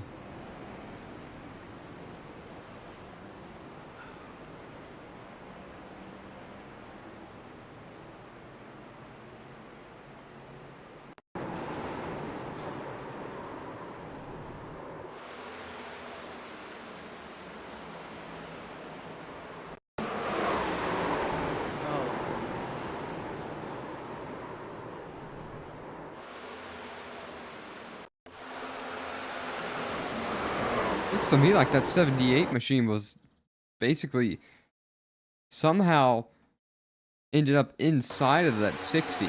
So you can see the right here, the 78's driving in. A little nudge here. Oh. And there it is right there. It's almost like he got a little bit loose there in the middle. It had nowhere to go except for right. Yeah, that's exactly what I'm thinking from seeing that right there. A lot of drivers down pit road starting for 16th, or excuse me, starting 14th with Laszlo, Rosa Laszlo. Everybody in front of them did not opt to come down pit road. New leader up front tonight, John Hopley, out of Canada, Ford Mustang, 102 starts, 11 top 10s. That's a good break for John. Hopefully there, as you know, he's one of my drivers to watch usually. He's very quiet in the field at the age of 64. Still getting on here with these young kids and getting after it in this race car. And as you mentioned, he's from South Lancaster, Ontario, Canada. So he's getting out there making it happen. You know, he's my very, very, very dark horse to win this race, and I believe he could do it. I believe anybody that's in the top 10 or top 15 really has a shot still. I'm willing to imagine most of the field, if you're still on the racing surface, has a shot. I imagine you're not wrong.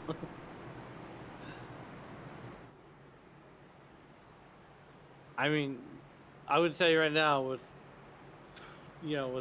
38 laps to go in this one, you keep an eye on that 45 car. But he didn't start making his way through the field.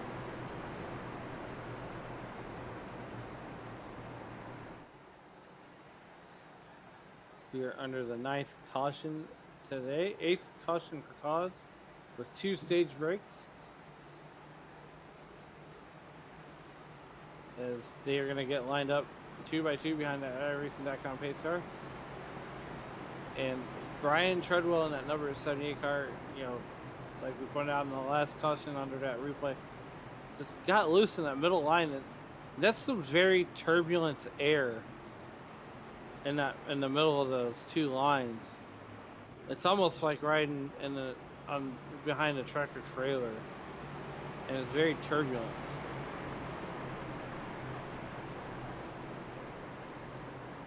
We want to give everybody that's in the YouTube chat a shout out. Thank you for tuning in tonight or this evening and making SRM your entertainment destination, as we ask everybody to hit those like, subscribe, and bell notifications, so that way you can be notified every time that iSNF comes on Saturdays and SRM comes on throughout the week.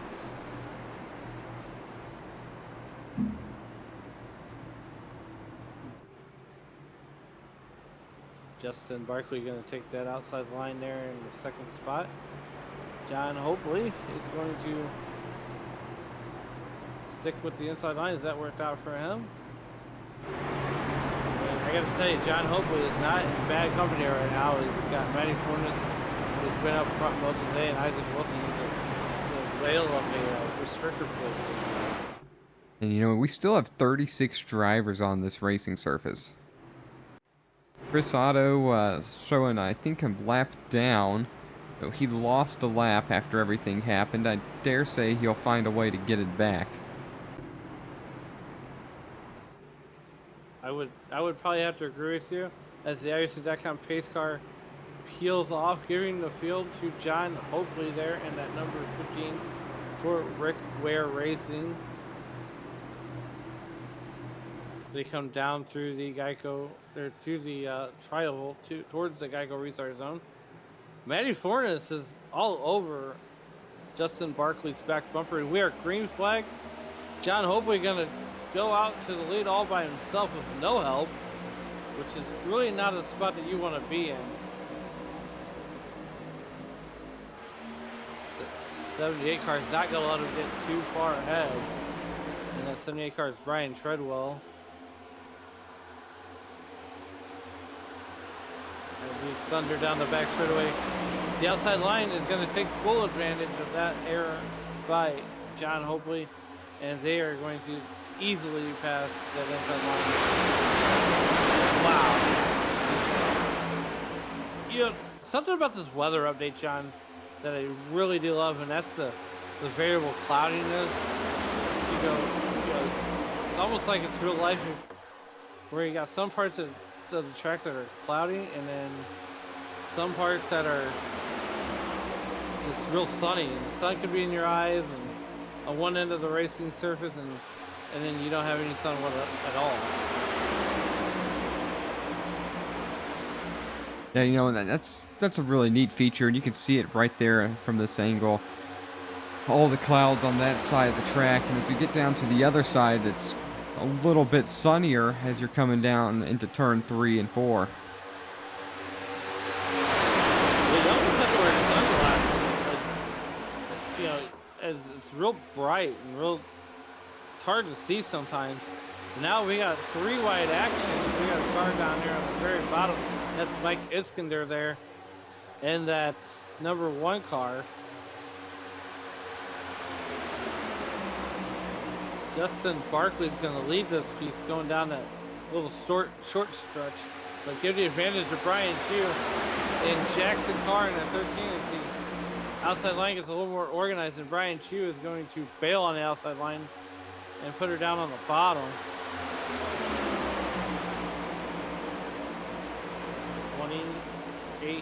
27 laps to go here in this one.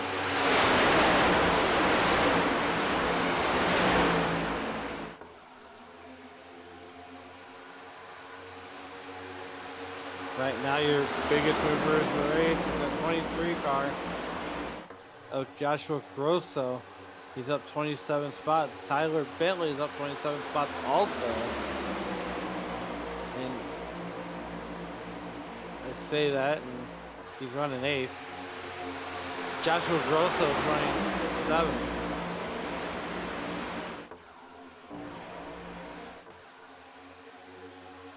And Justin Barkley like glued him to Mark Morton in a 31 car. We're under caution. I hear trouble once again.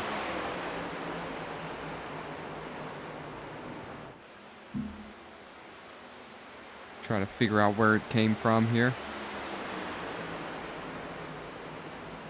I think Delgado. Oh, no. Ride or fry, man. I guess he's fried. Oh, that's rough right there for Delgado. He's had a tough race at this point. It's the 3rd incident. Jeff Wimmer involved also.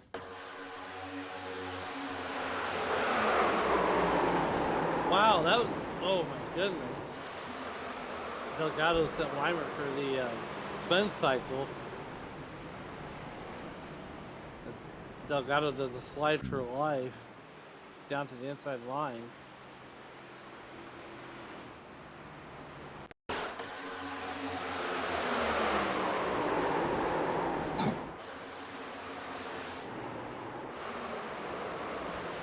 Jason Ricketts saves it.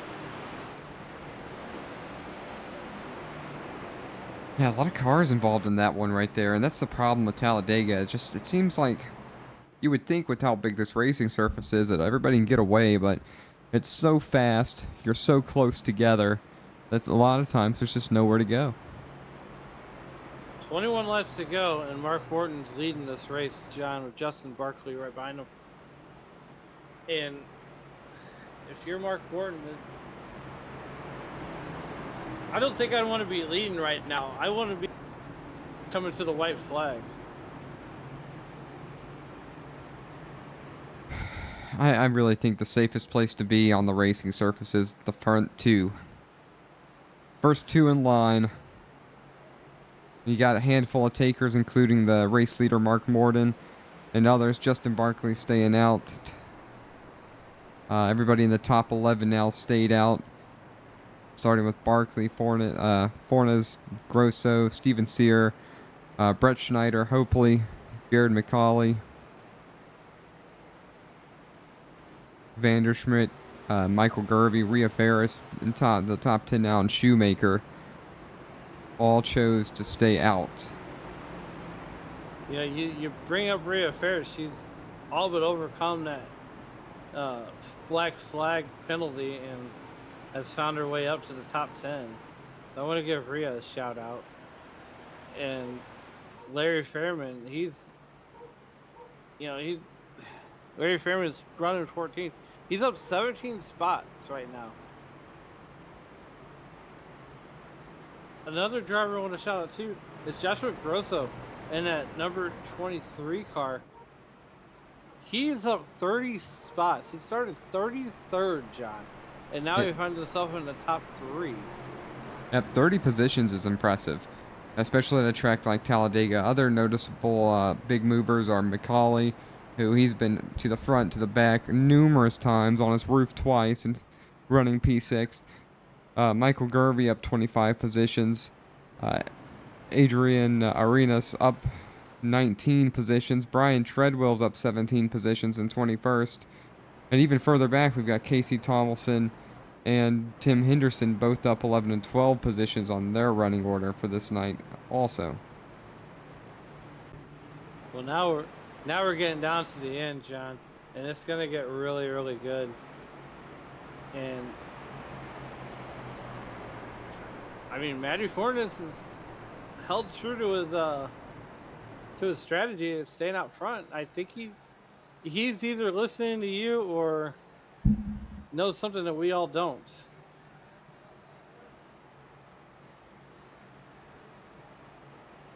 We're gonna get lined up behind the iRacing.com pace car 2x2, and I believe they will definitely choose this time. And Justin Barkley is going to choose the inside and force Matty Fornes to the outside. But these guys are in great company right now because you got Steven Sear right there in that 4th position.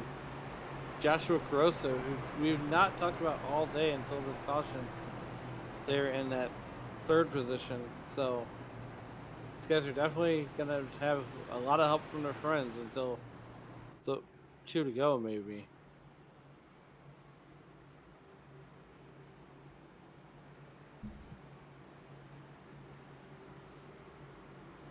We come down this long back straightaway. And how cool would it be to see the 3-car win here tonight at Talladega?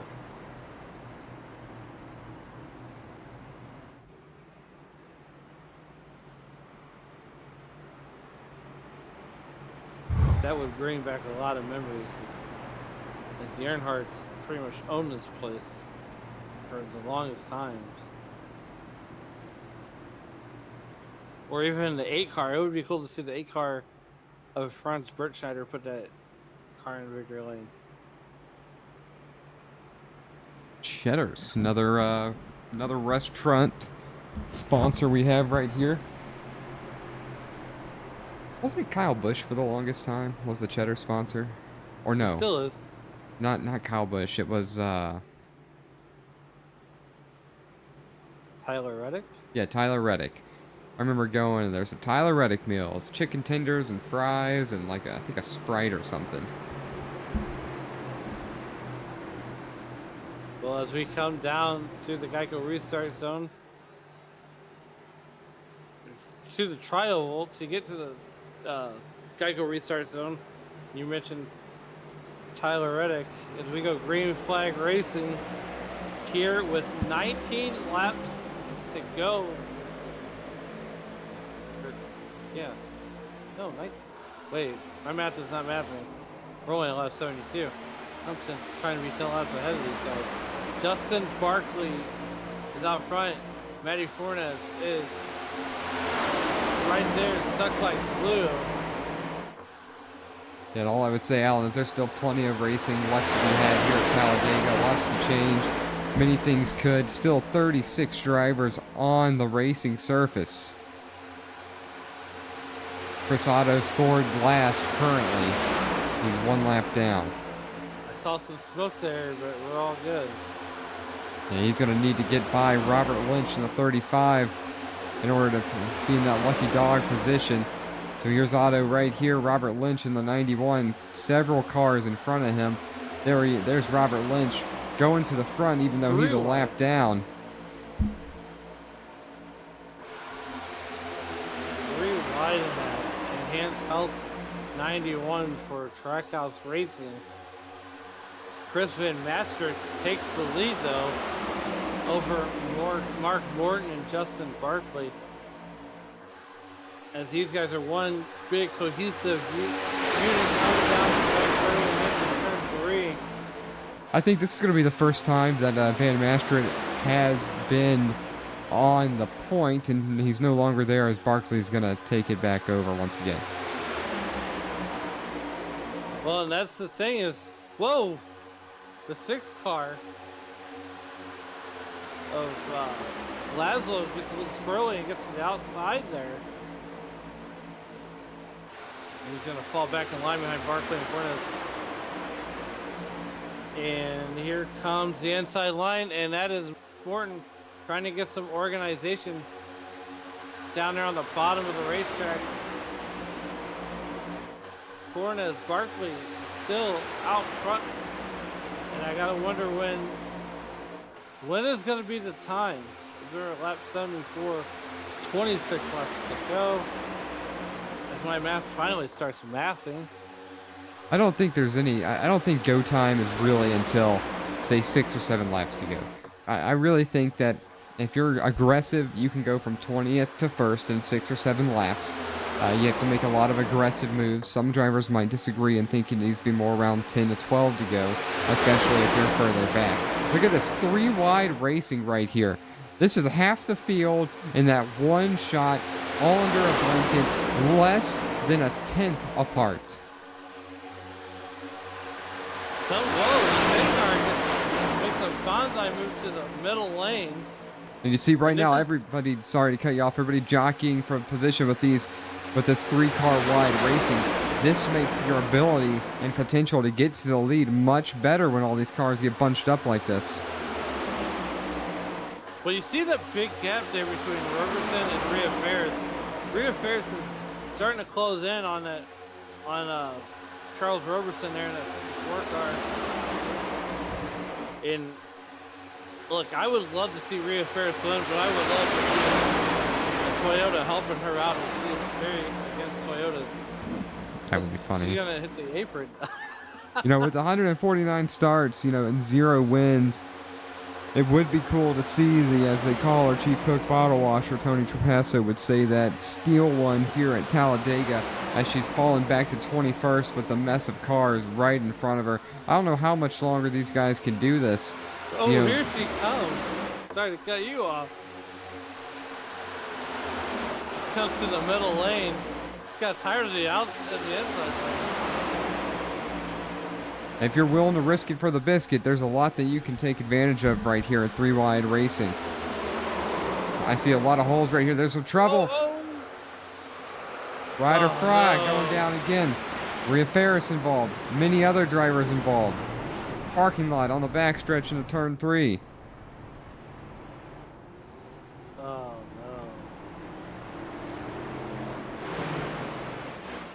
I think that's going to put Robert Lynch Jr. back on the lead lap.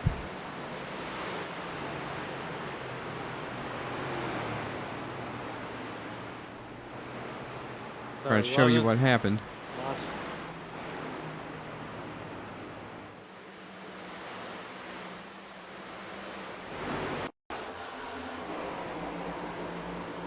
just saying, John, as we're coming down to the nitty-gritty of this race, it's not a lot of time. God, there are some huge contacts.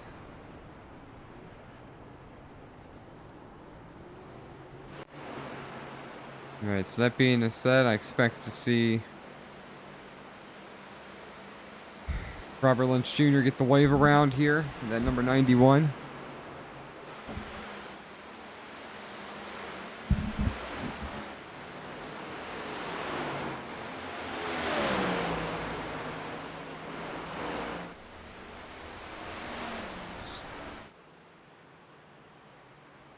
It'll be a little under 20 laps to go when we get back to green flag racing. Should be plenty of time to talk to any of these, front runners. Here being the number 23 of Grosso. First time we've seen him up front.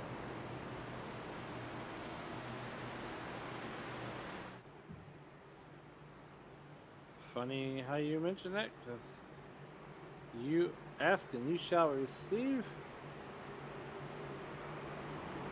Joshua Grosso, this is Alan and John in the SRM booth. How's it going, buddy? Not too bad. How are you guys? I feel like we just caught you at a bad time. Nah, I was planning on pitting for fuel. Don't worry about it. Okay. Well, look. So you're up like 30 spots. You're up 30, almost 30. Yeah, you're up 30 spots in that last run. What was your strategy on how to get up there? And is this where you want to be in the late stage of this race? Yeah, obviously you want to be towards the front, towards the end of the race. I just had a bad quality, so I just had to work my way up through the race, avoid the wrecks and all that. I got in a couple of them, but been alright so far. Yeah, so so now we're coming down to we'll be less than 20 to go when we go back to the green flag. And I would, if I'm wrong, tell me, but I would assume that you're gonna want to keep that 2311 Toyota up near the front, and I would assume that 20 or 2 to go would probably be the time where you make the move. Yep, sounds about right. So if you win this one, are we gonna see a big victory burnout from you? Yeah, why not? Well, all right. So it looks like you guys are getting doubled up behind the pace car, so we're gonna go ahead and let you go, and so you can talk strategy with your teammates. Thanks.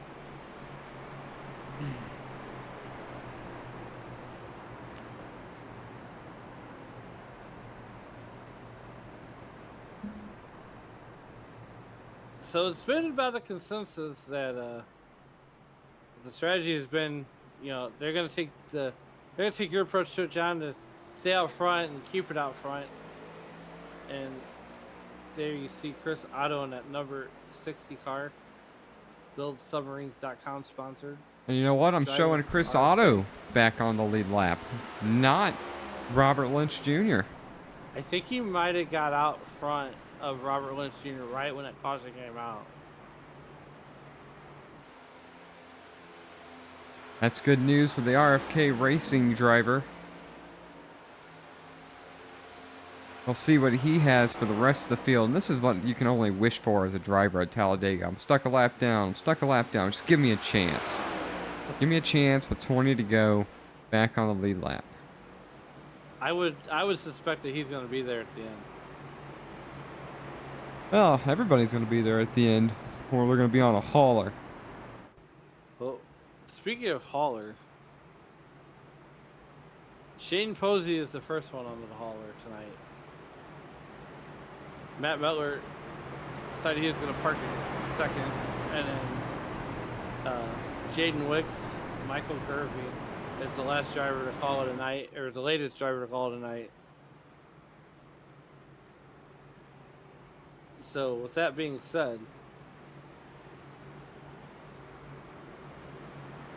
we're going to have 19 laps to go when we come back to green to finish this one off. And I'm there you see Angel Hernandez on the outside in that 45 car. And he's got a teammate behind him in Joshua Grosso in that 23. both 2311 drivers. And Joshua Grosso, I would assume, try to get to the outside and help his teammate out. Yeah.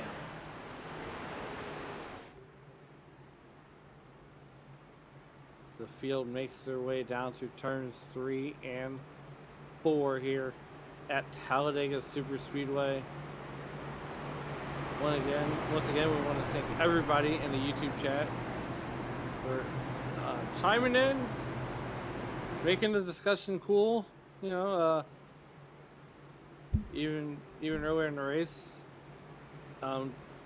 giving us a like, subscribe, and make sure you ring those bells. Get those bells ringing, so that way you can be notified every time that SRM goes on the air. But I can tell you one driver who would love to get a bell notification, and that is Mike Iskander there in that number 1 car. So we come down through the tri-oval to the Geico restart zone, and he is on the button, and we are down and away. Here we go, 19 laps to go, and you really don't want that big of a lead on a restart. We decide the winner of the Alabama Game 250.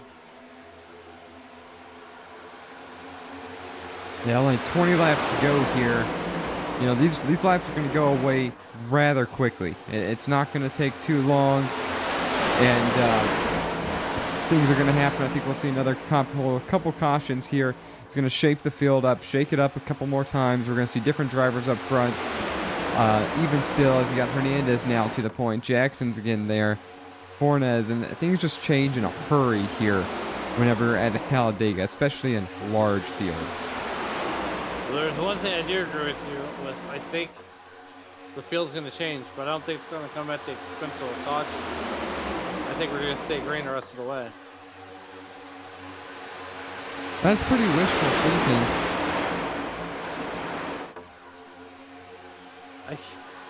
Here comes Jackson Carr. He's coming with Angel Hernandez. There is Angel Hernandez takes it to the point. Justin Barkley's going to take it to the point on the very outside line. Because once again, John, we got 3 lines of racing here coming in tri-oval. They're coming to 4 right now into the tri-oval. 19 to go. And this is what a treat this has been all night long. All afternoon long, as the tri-oval starts to get shaded, and we're, you know, thank goodness for daylight savings time, because we were racing into the sun.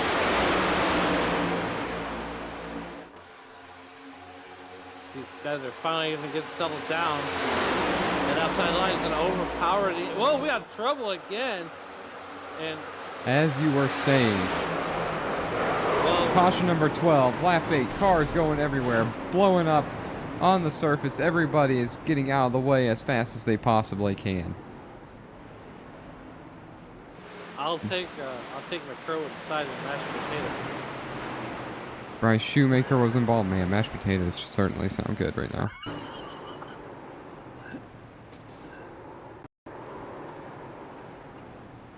Boom. Otto slamming into Shoemaker. Not what Chris Otto was hoping to see. I imagine he's going to take that machine down pit road. And hopefully him, Shoemaker, and others all still have a fast repair remaining. I'll be 100% transparent. I probably used both of mine up already. Sometimes it's luck of the draw here, really.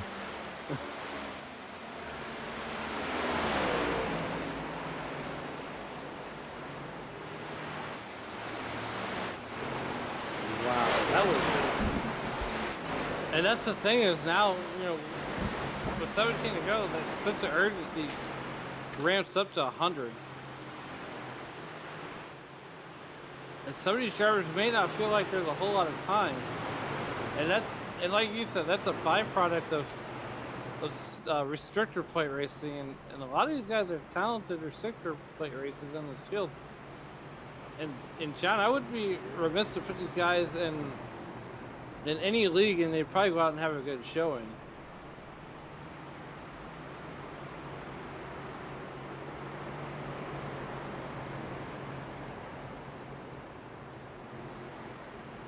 As Justin Barkley remains in the front of this field,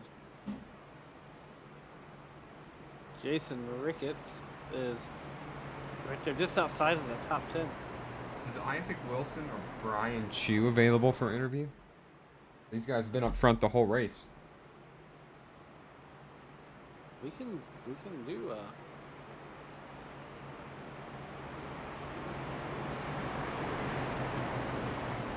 Speaking of Isaac, this is John and Alan up in the SRM booth. You got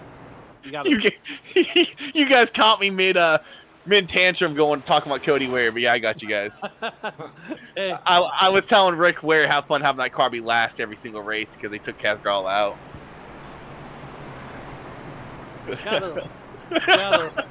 Gotta love it. But 16 to go, you've pretty much had that number 24 up front all day long. What was your strategy? Was it to stay put up front or just kind of roll with the punches? No, yeah, my strategy was stay up front most of the race. I know I got collected in a wreck early on. Made my way back up here, and I'm linked up with a teammate and alliance mate up here. So our game plan right now is to stay hooked together and try to get a 1-2-3 finish, maybe. Well, with 16 laps to go, it shouldn't be too hard. And it looked like you were very smooth, and it looks like you're getting all the right pushes. Yeah, Rhea always said there's no skill here, but there's skill required here. You got to know what to do with a run when you get one. You got to know which lane to go with when they have momentum. So, been using my my brain power tonight, trying to figure out how to get back up to the front, because I've had to do it 3 times tonight so far. So, and it's worked all 3 times. Well, as we get ready to get lined up behind the iRacing.com pace car, so Isaac, now the sun's starting to go down. We're racing into the sunset. What's the weather like on both sides of the track as in this update compared to other versions of iRacing that we've been through? I mean, it's Talladega, so I don't really notice anything. Only thing I did notice is the left side tires were wearing a little bit. When I took my one and only set, I was actually at 92, 93 on my lefts. So there is a little tire wear, but you can't tell. You can't feel it. So it's not like Daytona where you get wicked loose coming out of 4. These cars are pretty planted here. All right, well, as we get lined up behind the pace car, we're going to go ahead and get you back down with your teammates. All right. That was an excellent interview. That was entertaining.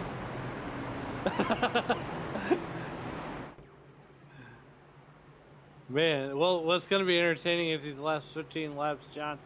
And I really hate to inconvenience drivers like that mid-range. Wow, that was entertaining. As these guys are at a crawl coming down the back straightaway.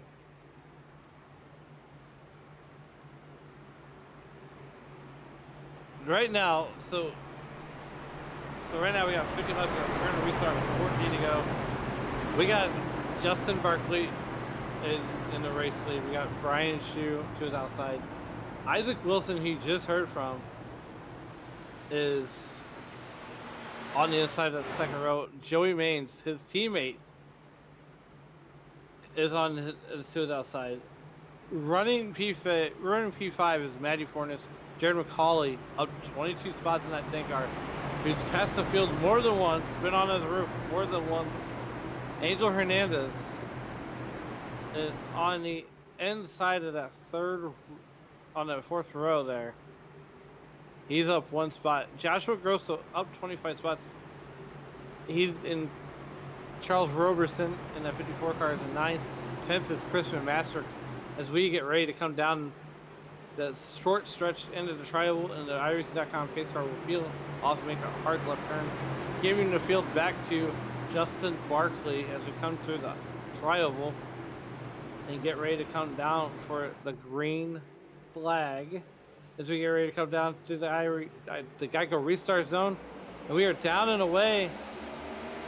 And Justin Barkley gets the jump that he wants, and he's going to bring Isaac Wilson and Matty Fornes with him.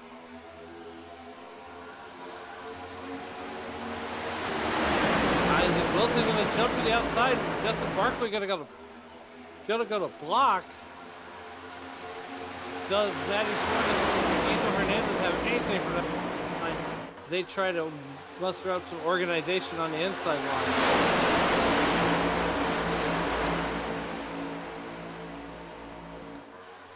We got a couple drivers in the back, mid-pack, trying to go make it 3 wide.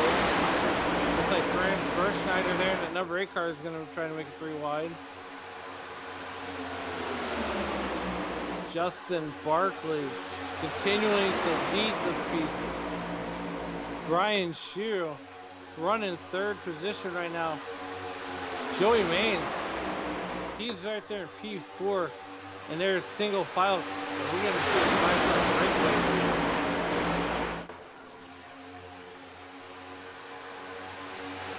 Yeah, they're getting pretty dicey there in the back. Down that back straightaway, we got inside, outside. Looks like they've formed up in a middle line. So they've had an inside line get really strong. They've had an outside line get very strong. Now they got a middle line that's very strong. These guys have contested lines all over this racetrack. We're coming down to 12 to go. We come through the trial room. See a little smoke back there in the back. Might have skirt the wall.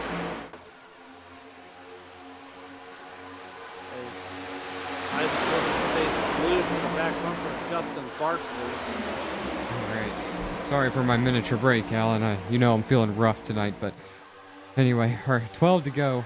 You're doing an excellent job in the booth. You've really come a long way with your skill set. Plenty more time to grow. I don't think you're a solid D like you were told earlier, as they're wrecking right there towards the back of the field. Oh man, 13th caution of the night. And that will be caution 12 for cause. With 12 to go. And as I continue to eat crow from earlier, as I said, oh, this race looks like caution 3. Boy, was I ever wrong. I think you knew you were wrong, and you just wanted to say it. I think you're right. I don't know.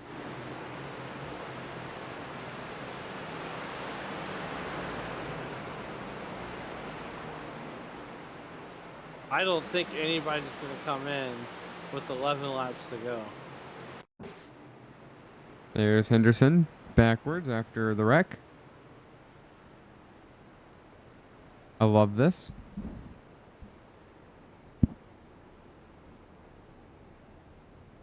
That front right tire was not moving at all.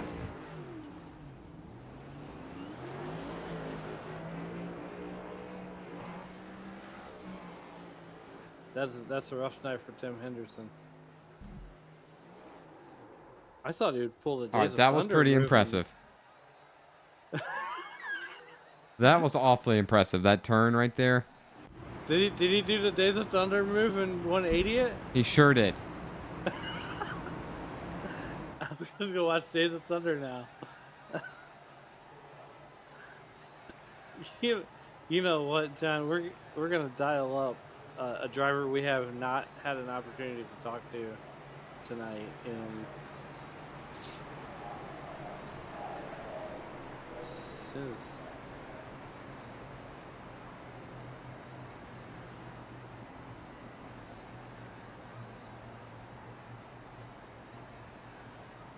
there we go. We're gonna talk to Brian Shue here. He's currently running P3. Brian, this is John and Alan in the SRM booth. You got a copy, bud? Yeah, what's up, guys? So right now you're running P3 here with Senegal, and Yep. I know you. So in your perspective, with being a sub, it's about race wins tonight. You're not even points racing. So Yeah, I'm part-time, so I'm definitely going for it. I was gonna say, how does that make you more aggressive, knowing that you don't have to worry about points? You just worry about the race win.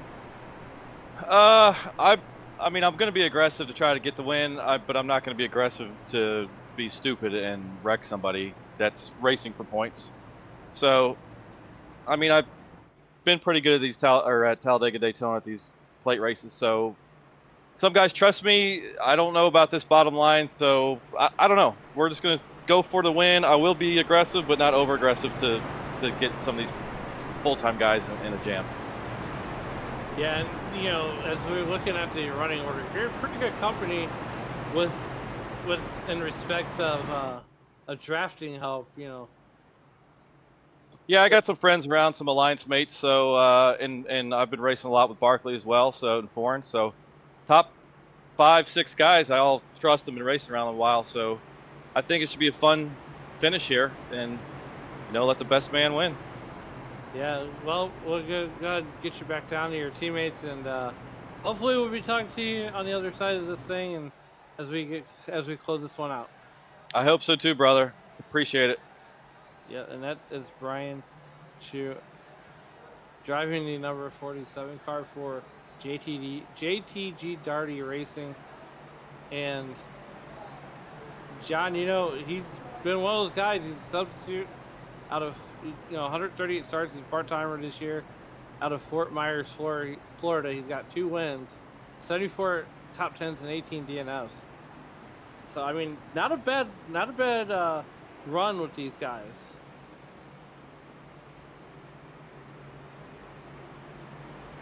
No, not at all. And I'm thoroughly enjoying the sun as it's coming down in the corner and changing the racing conditions of this racetrack.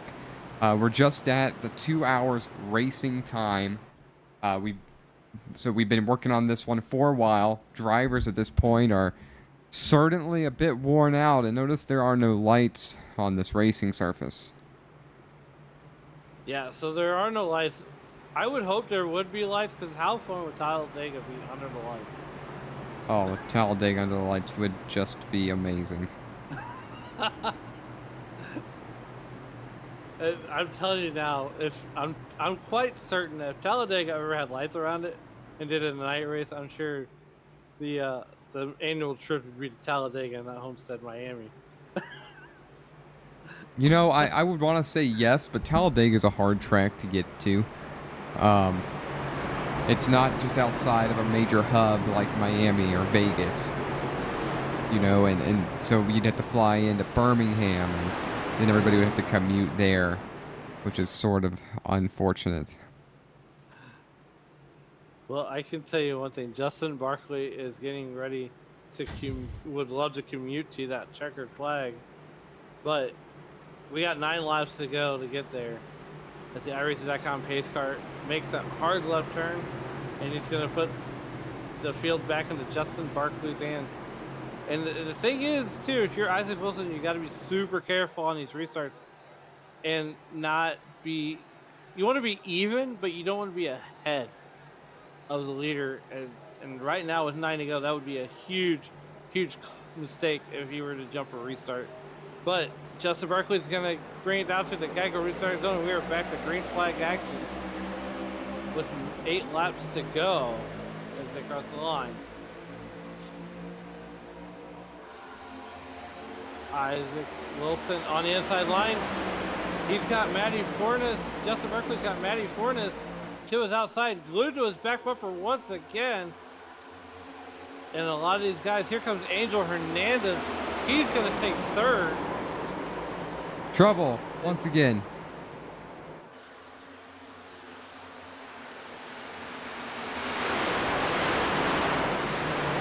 Brissato comes on stage.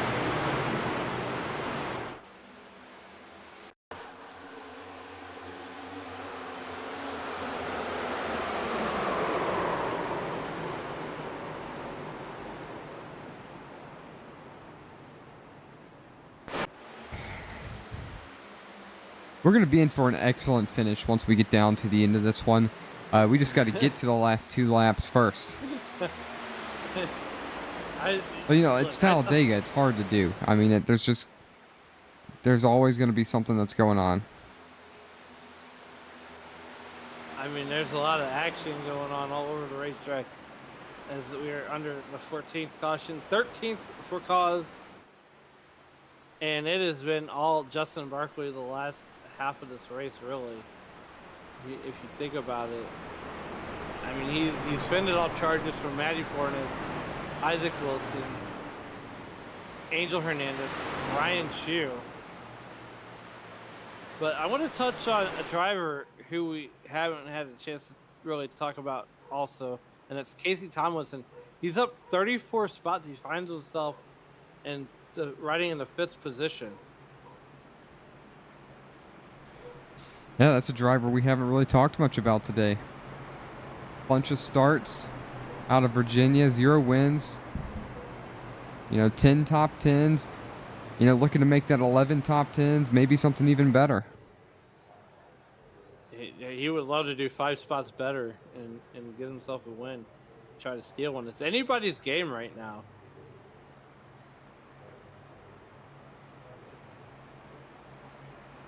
I wonder if... It seems like everybody we talk to, John, seems to fall backwards.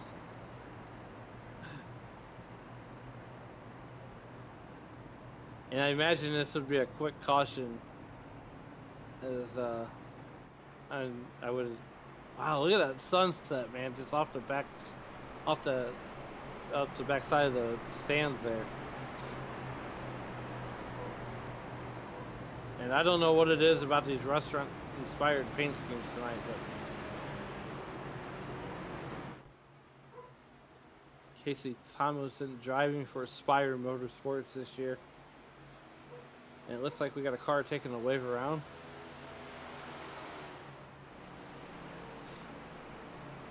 So we still have 33 cars on the racing track right now.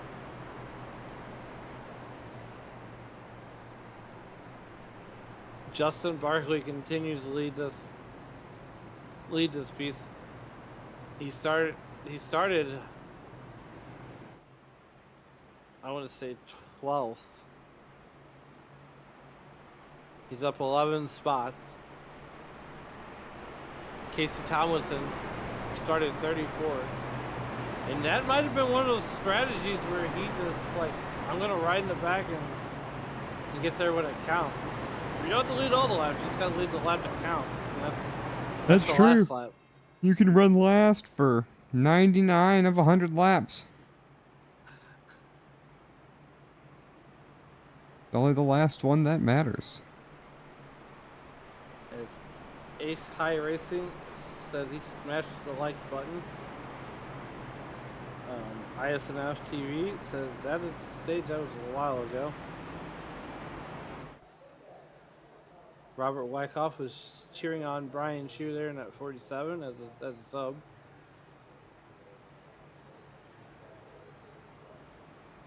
Jesse Love won today in the Xfinity Series. Congratulations to Jesse Love. If you're in the league and don't want to be spoiled, well,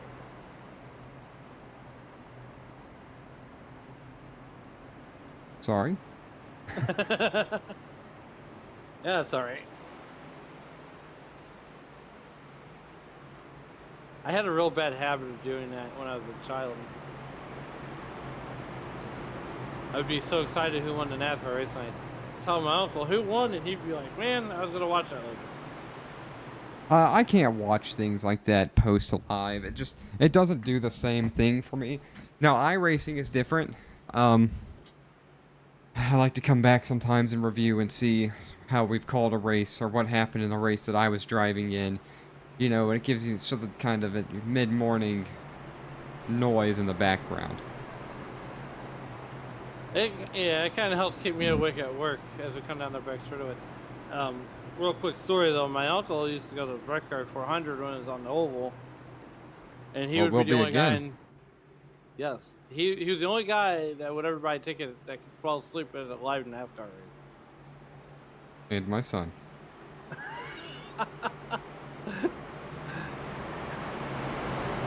Thing was that he was 43 years old.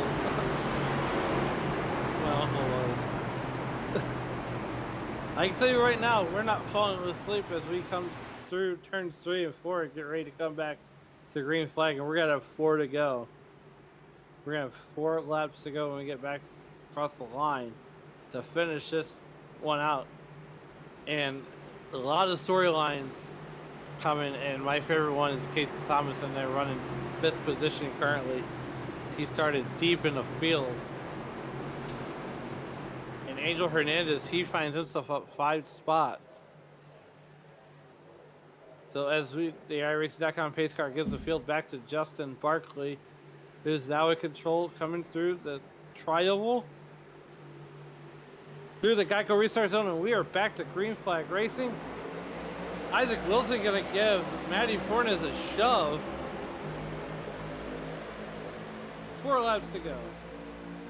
4 laps go into turn number 1. Will we get all the way around 4 times, or are we going to have to rack them and stack them again? A lot of shoving right there. Car's going to be sideways. We're not even going to get to the backstretch. Oh. They're keeping it green. Now the yellow's out. Green, white checker coming your way.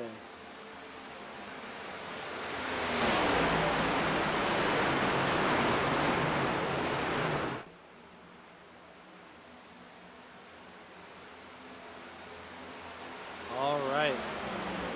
And that is the 15th caution for cause, or 15th caution, 14 for cause, as we are 4 to go, and we're going to have green, white checkered. NASCAR overtime, and what that means is we're going to re-rack them and re-stack them. We're going to go around for 2 laps. If we make it back to the white flag and the caution comes out, that's the end of the race. If we do not make it back around, we're going to try it one more time. As these guys are going to get the field kind of organized here and get ready for this green, white checkered flag, and what we're hoping is the finish here.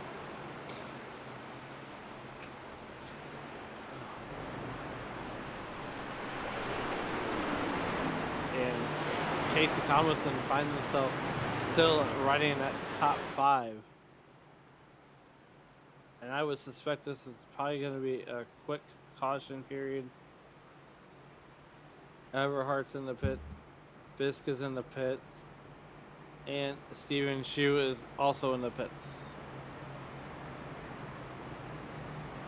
Charles Roberson is riding right now in that 9th position. Chris Van Master up 2 spots. Jeff Weimer is up 20 spots in that top 10 as he rounds out top 10 there. That was a massive hit. Paul Irvin checking in the YouTube.com chat. Wouldn't be Talladega if it wasn't a green white checker. I couldn't agree with you more, but nonetheless, we're gonna get the lights out pretty quickly here, as we're gonna go ahead and choose them up right now.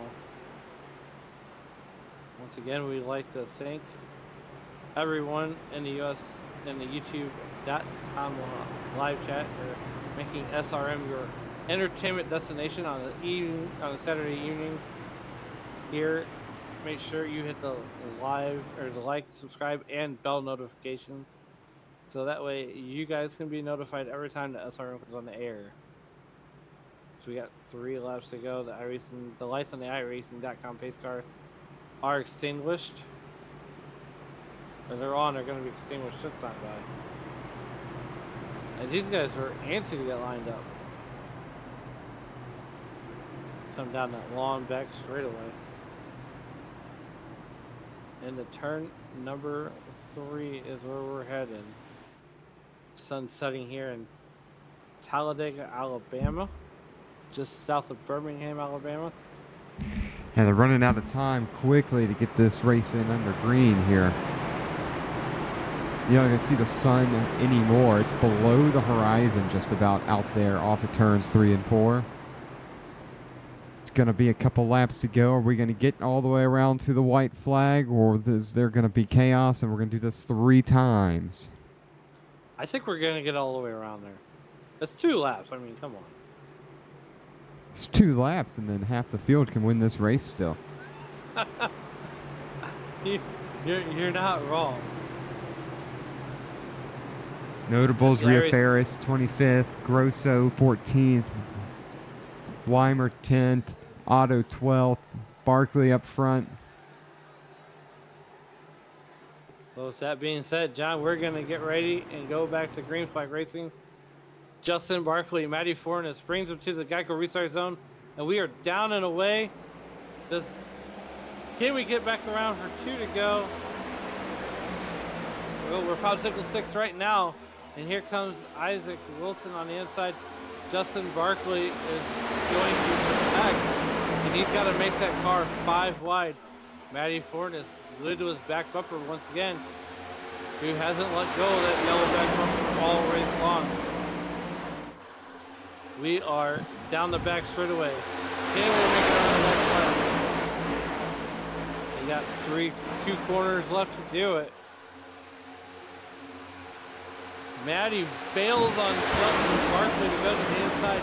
Angel Hernandez is on the outside, glued to Barkley's back bumper. We make it around the white, and if chaos happens, that's the end of the race. Through the trial, popsicle sticks away. I think these two are too. I think they're too far away from the pack. Now they're separated. They're gonna get White freight flag. train. Here comes the 3, wrecking behind them. 3 wide up front. Angel Hernandez on the outside. Here comes Isaac Wilson on the inside. He's gonna have the advantage. Down the Isaac backstretch, Wilson. anything can happen. Here comes Steven Steer.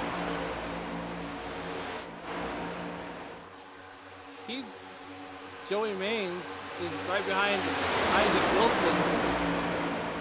Wilson. Turn 4. Still a long way to go. What's Joey Maines going to do? He's going to open the door, and I thought he had an option to go to the inside. He closes the door. They're wrecking We right got behind cars him. wrecking. Isaac Wilson's going to cross the finish line first, but they're wrecking right behind him. Chris Otto finishes 5th. Joey Maines 2nd. Hernandez 3rd. Roberson, Otto, Barkley. Are And you then kidding? wow, that was a vicious hit. Holy cow, another vicious hit. Wow, the 91 car puts it on the side. There's a roof up, or a hood up. We're going to go back to the last second for that checkered flag.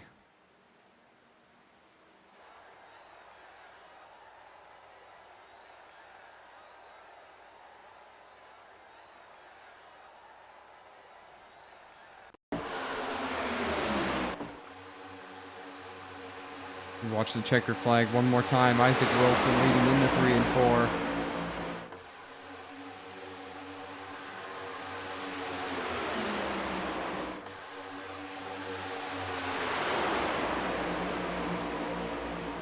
Down the front stretch, and you got a couple guys with steam on the outside. There's some vicious hits. Wilson comes home P1. What a way to end it. 2 hours, 18 minutes of race time. Isaac Wilson burning down that 24 Liberty University Chevrolet Camaro. That's going to be a fun talk. That's going to be a fun talk. Well, I hope you have a good time. I'm here to just observe. All right. Well, we're going to go ahead and get our top 3 moved up here.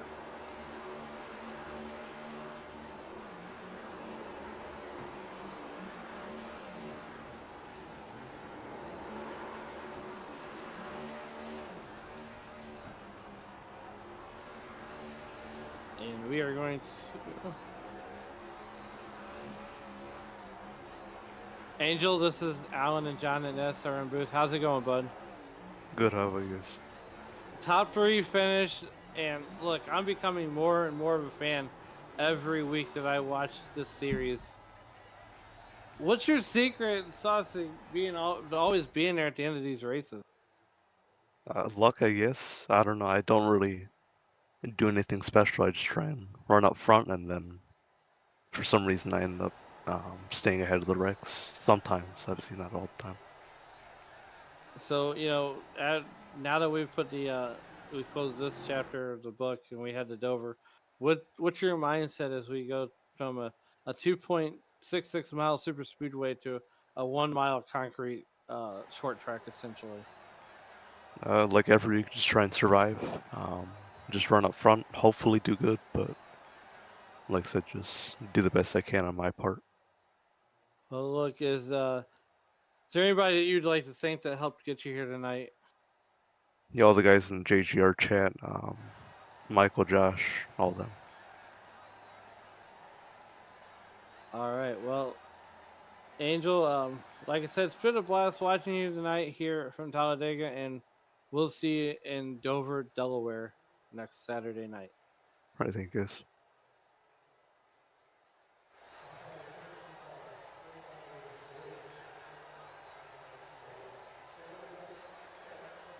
Joey Maines, is Alan and John up in the SRM broadcast booth. How's it going, bud? What's up, brothers? Well, P2, pushing your teammate. I thought you were gonna make the move, but you kind of played conservative and just stuck behind him and pushed him to the win. What was going through your mind? I owed Isaac one for pushing me to the win iRacing Superspeedway at the beginning of this year, so I figured I would repay the favor. I very easily could have jumped out, but it gets us another car in the playoffs, another chance to get a team championship, so just took one for the team. Yeah, so now when we move away here, we're gonna go to Dover next week. So what's your mindset as we continue to work through the season? Are we staying with the strategy of being there up front, or playing kind of the conservative role? Yeah, just play conservative, try and get points when I can, maybe try and get stage points to help with season championship and stuff, get extra stage points for the playoffs, and just focus on the playoffs. All right, man. So before we get you out of here, is there anybody that you would like to take to help get you here tonight? Shout out to you guys for putting on the broadcast, Rhea for doing everything for the league, everyone that helped, Brian Chu, he helped out a lot, Steven, everyone that just helped out today. It was a fun race. All right. Well, we're gonna go ahead and let you celebrate that podium with your team, and we'll see you in Dover, Delaware, in a week's time. All right, see you guys.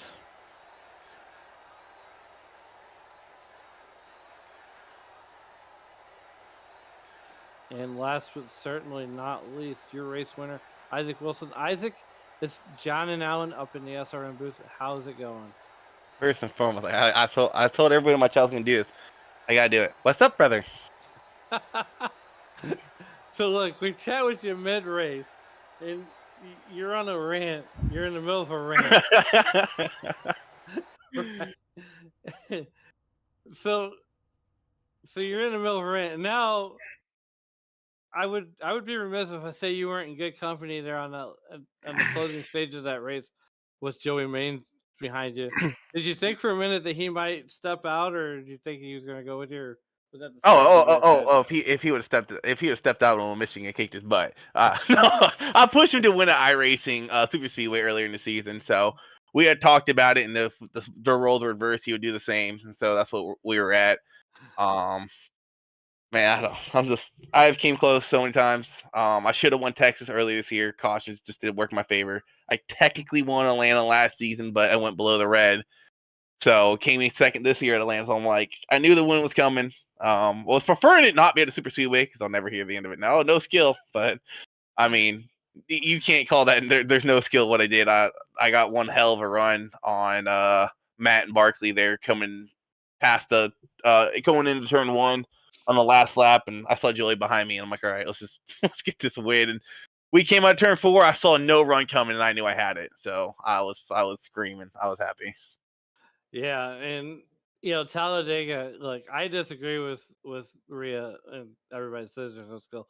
There's a ton of skill at super speedways. It's a different style of skill. It's not the saving tires. This is that. It's like I said earlier, getting a run, knowing what to do with it. Knowing which line to go with, watching runs, knowing when to block, when not to block. If you ask me, there's a lot more thinking that goes into super speedway racing.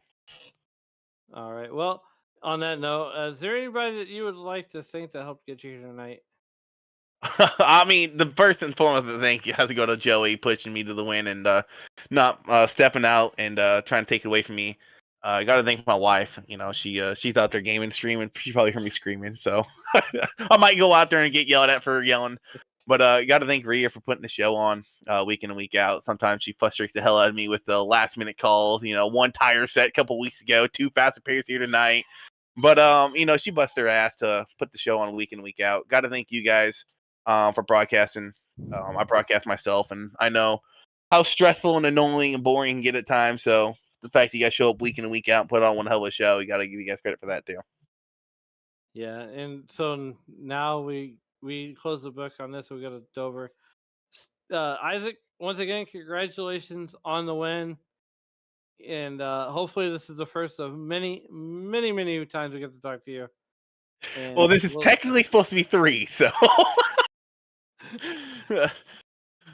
Well, you guys won't be seeing me next week. I don't like Dover. I hate that track. So you might see Matt Forms up here though, but you won't be seeing me. All right. Well, we'll see you on the next one, and have a good night. All right. Thanks, guys.